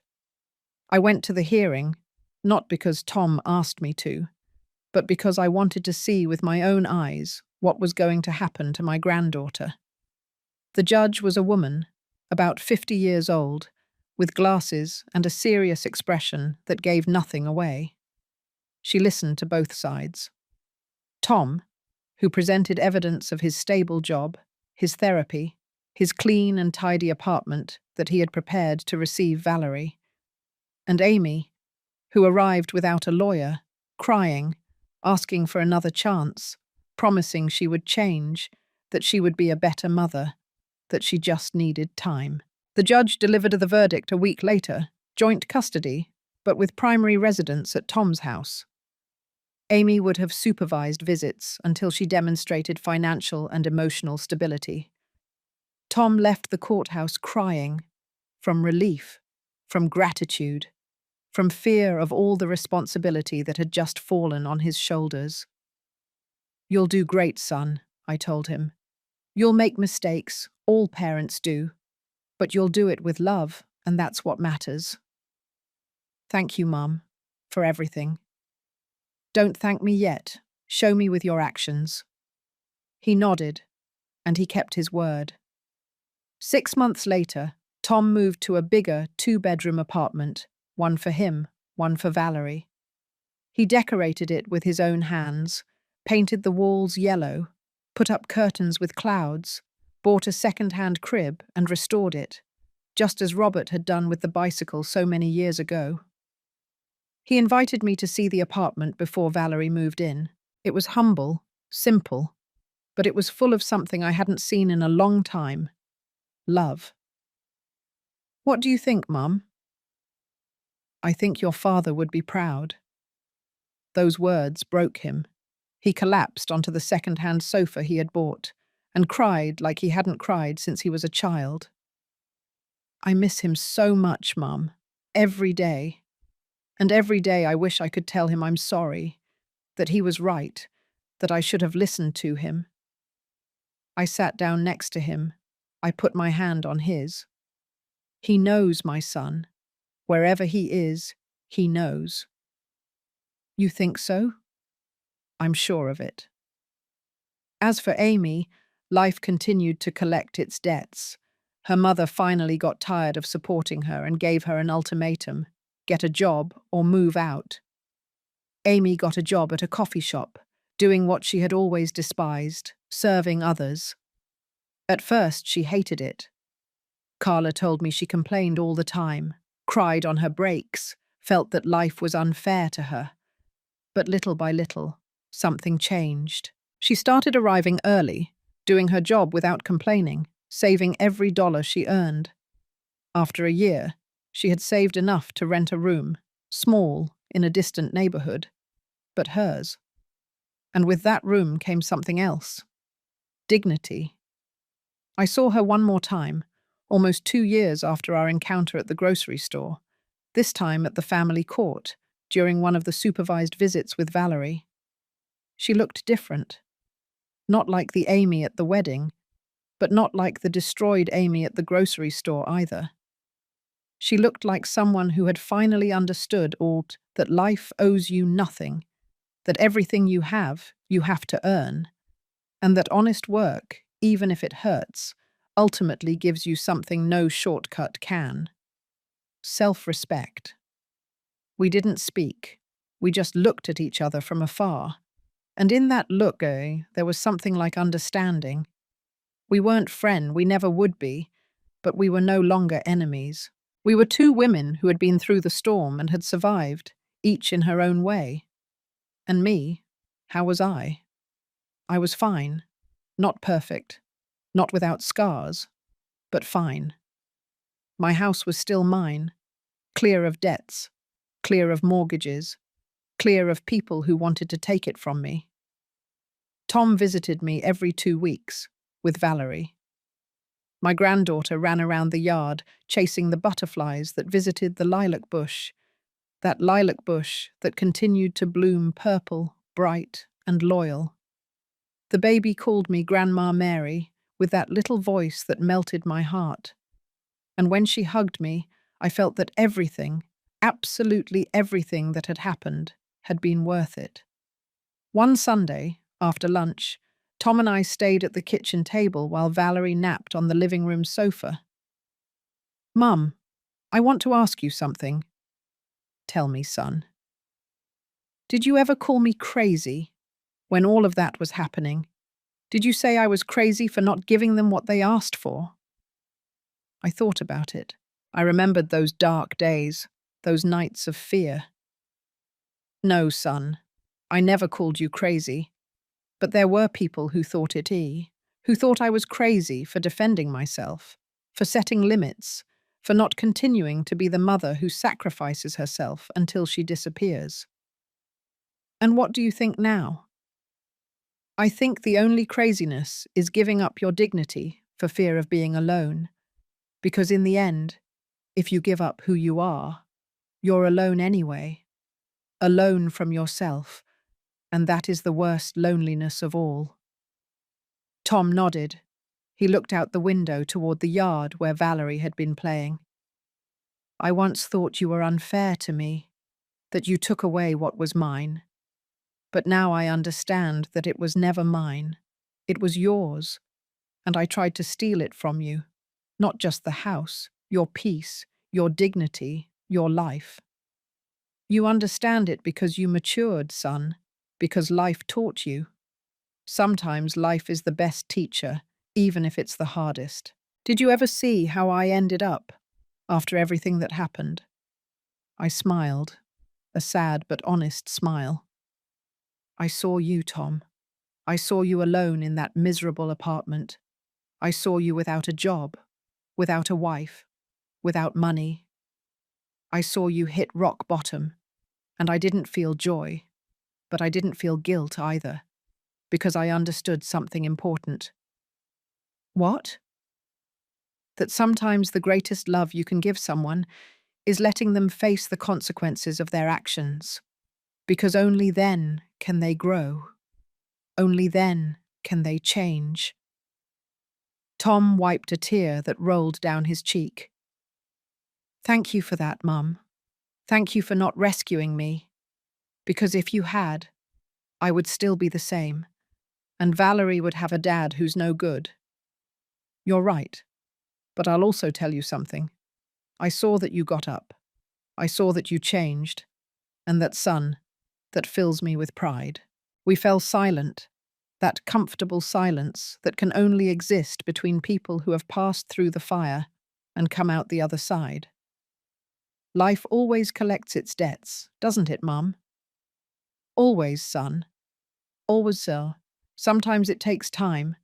Sometimes it seems like it will never arrive, but it always collects. And it collected years of silence from me, of enduring, of not defending myself. But it also collected from those who hurt me, not with my revenge, but with their own decisions. Karma, he said. Justice, I replied. Simply justice. Today is 3 years since that afternoon of the belt. 3 years since my life split in two. 3 years since I learned that sometimes defending your dignity costs everything you have, and that it is worth it. I am sitting on my front porch, in the same place where Robert used to sit to read the newspaper on Sunday mornings. The afternoon sun warms my face. The lilac bush is still blooming in the yard, purple, bright, loyal. Valerie runs barefoot through the garden.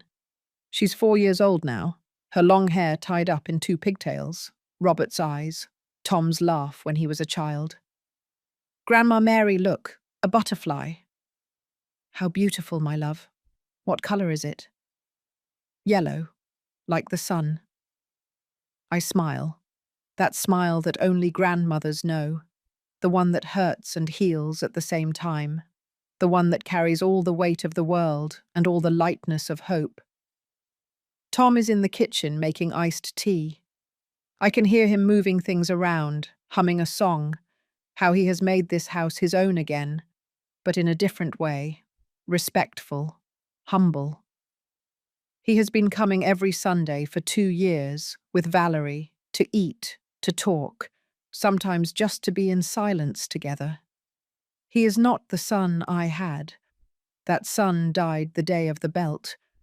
But he is the man that son could have been if life hadn't led him astray.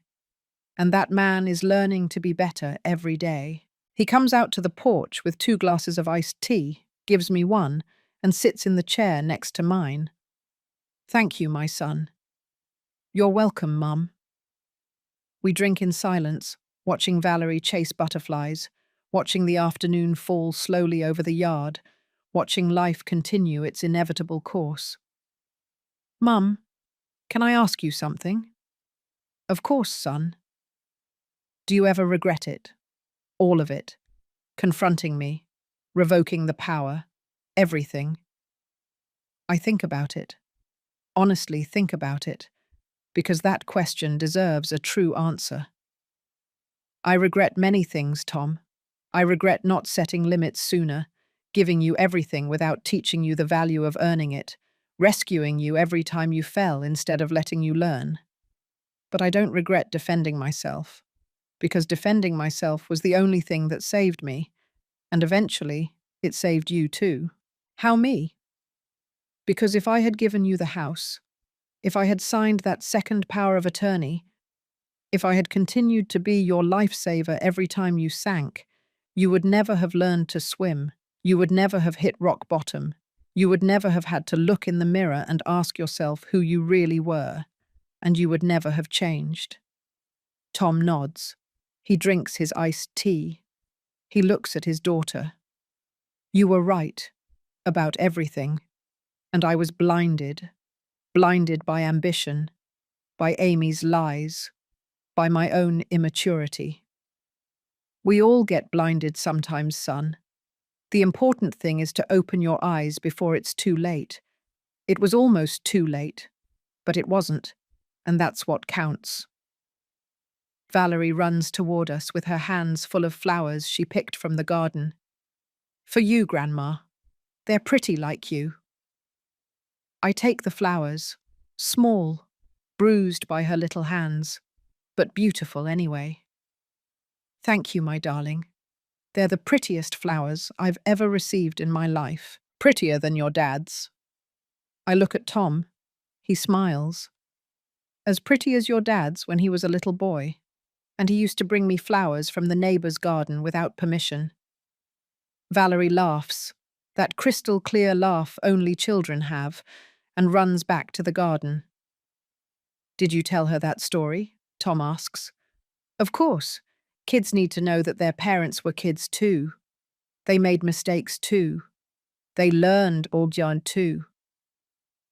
Are you ever going to tell her what happened between us? I think about it.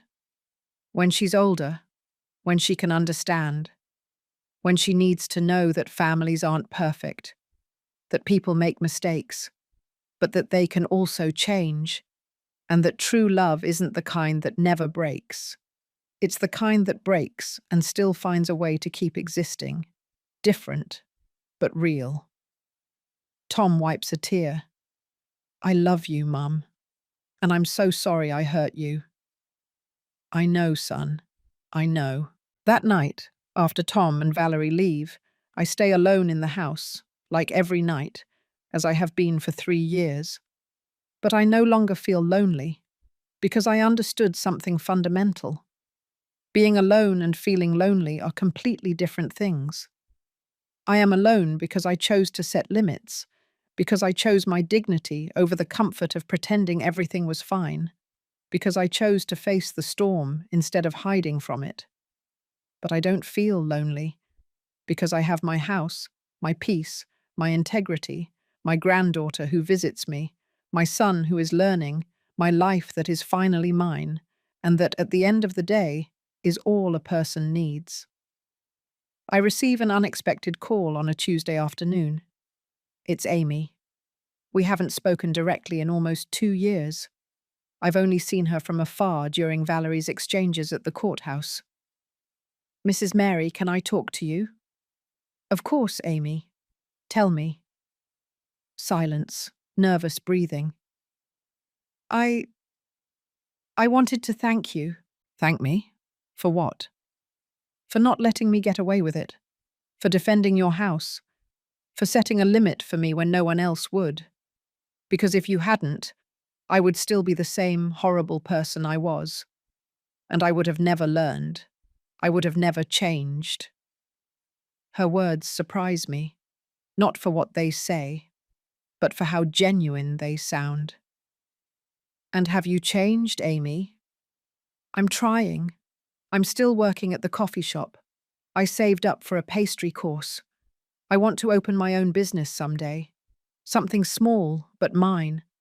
Earned with my own effort. I'm happy for you. And I'm going to therapy, just like Tom. I'm learning to be a better mum for Valerie. To not use money as a substitute for love. To be present. Not perfect, but present. That's what children need. Not perfection. Presence. Mrs. Mary, I know I'll never be able to make up for everything I did to you. I know we'll never be family in the traditional sense. But I want you to know that I respect you, and that if my daughter grows up to be even half as strong as you, I'll consider myself successful. I don't know what to say. The words get stuck in my throat. Thank you, Amy. That means a lot. Do you think someday we could, I don't know, get coffee, talk, not as enemies, but as 2 women who went through the same thing and survived? I think about it, and I surprise myself when I say, yes, I think we can, someday when we're ready. Thank you, Mrs. Mary, for everything, for being the mirror where I had to look at myself, even if I didn't like what I saw. We hung up, and I was left sitting in my living room, looking at the walls of my house, thinking about how strange life is, about how the people who hurt us the most are sometimes the ones who learn the most from us, and about how pain, when processed correctly, can turn into wisdom.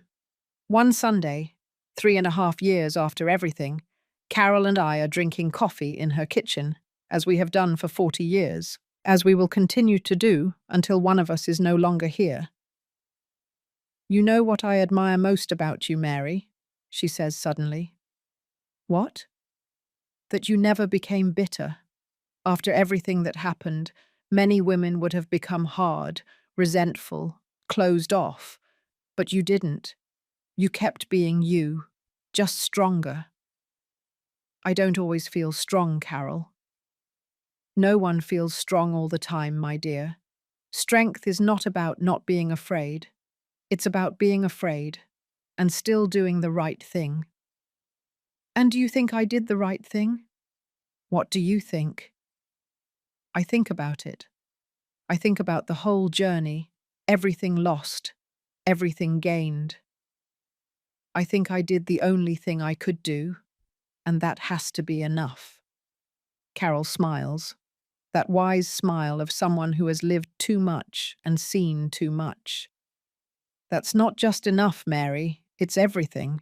Today, as I write this in my journal, as I leave these words as a testimony of what I lived, I think about all the women who are going through the same thing I went through. The women who are being manipulated by their children, by their partners, by their family. The women who are giving and giving until they have nothing left. The women who are afraid to set limits because they fear being left alone. And I want to tell them something. It's better to be alone than to be accompanied by people who destroy you. It's better to lose everything than to lose your dignity. It's better to face the storm than to live under the shadow of constant threat. Because in the end, the only thing that truly belongs to you is your integrity. And if you give it away out of fear, out of misunderstood love, out of not facing conflict, then you've lost everything anyway. I lost my son for a time. I lost my granddaughter. I lost the fantasy of the perfect family that never existed, but I gained something more valuable. I gained my self-respect. I gained the peace of sleeping, knowing that I did not betray my principles. I gained the strength of knowing that I can survive anything. And eventually, I gained back a more honest version of my family. Not perfect, not without scars, but real. Valerie just walked into the living room. She climbs onto my lap with a storybook. Grandma, read to me. Of course, my love. Which one do you want? The one about the brave princess. I smile. Because life has these ironies. I open the book. It's the story of a princess who has to face a dragon, not so a prince can save her, but to save herself. Once upon a time, there was a princess who lived in a beautiful castle, I begin to read. But one day, she discovered that the dragon threatening her didn't live outside the castle. It lived inside, and it was much harder to defeat. Did she defeat it? Valerie asks. Yes, my love. She defeated it. Not with a sword, but with something more powerful. What? With the truth, and with the decision to stop being afraid. Valerie looks at me with those enormous eyes that absorb everything. Did you defeat a dragon too, Grandma? My voice breaks a little. Yes, my darling, I defeated a dragon too. And how did you do it? The same way the princess did, with the truth, and by letting go of fear. And were you happy afterward? I look out the window. The sun is setting over the yard.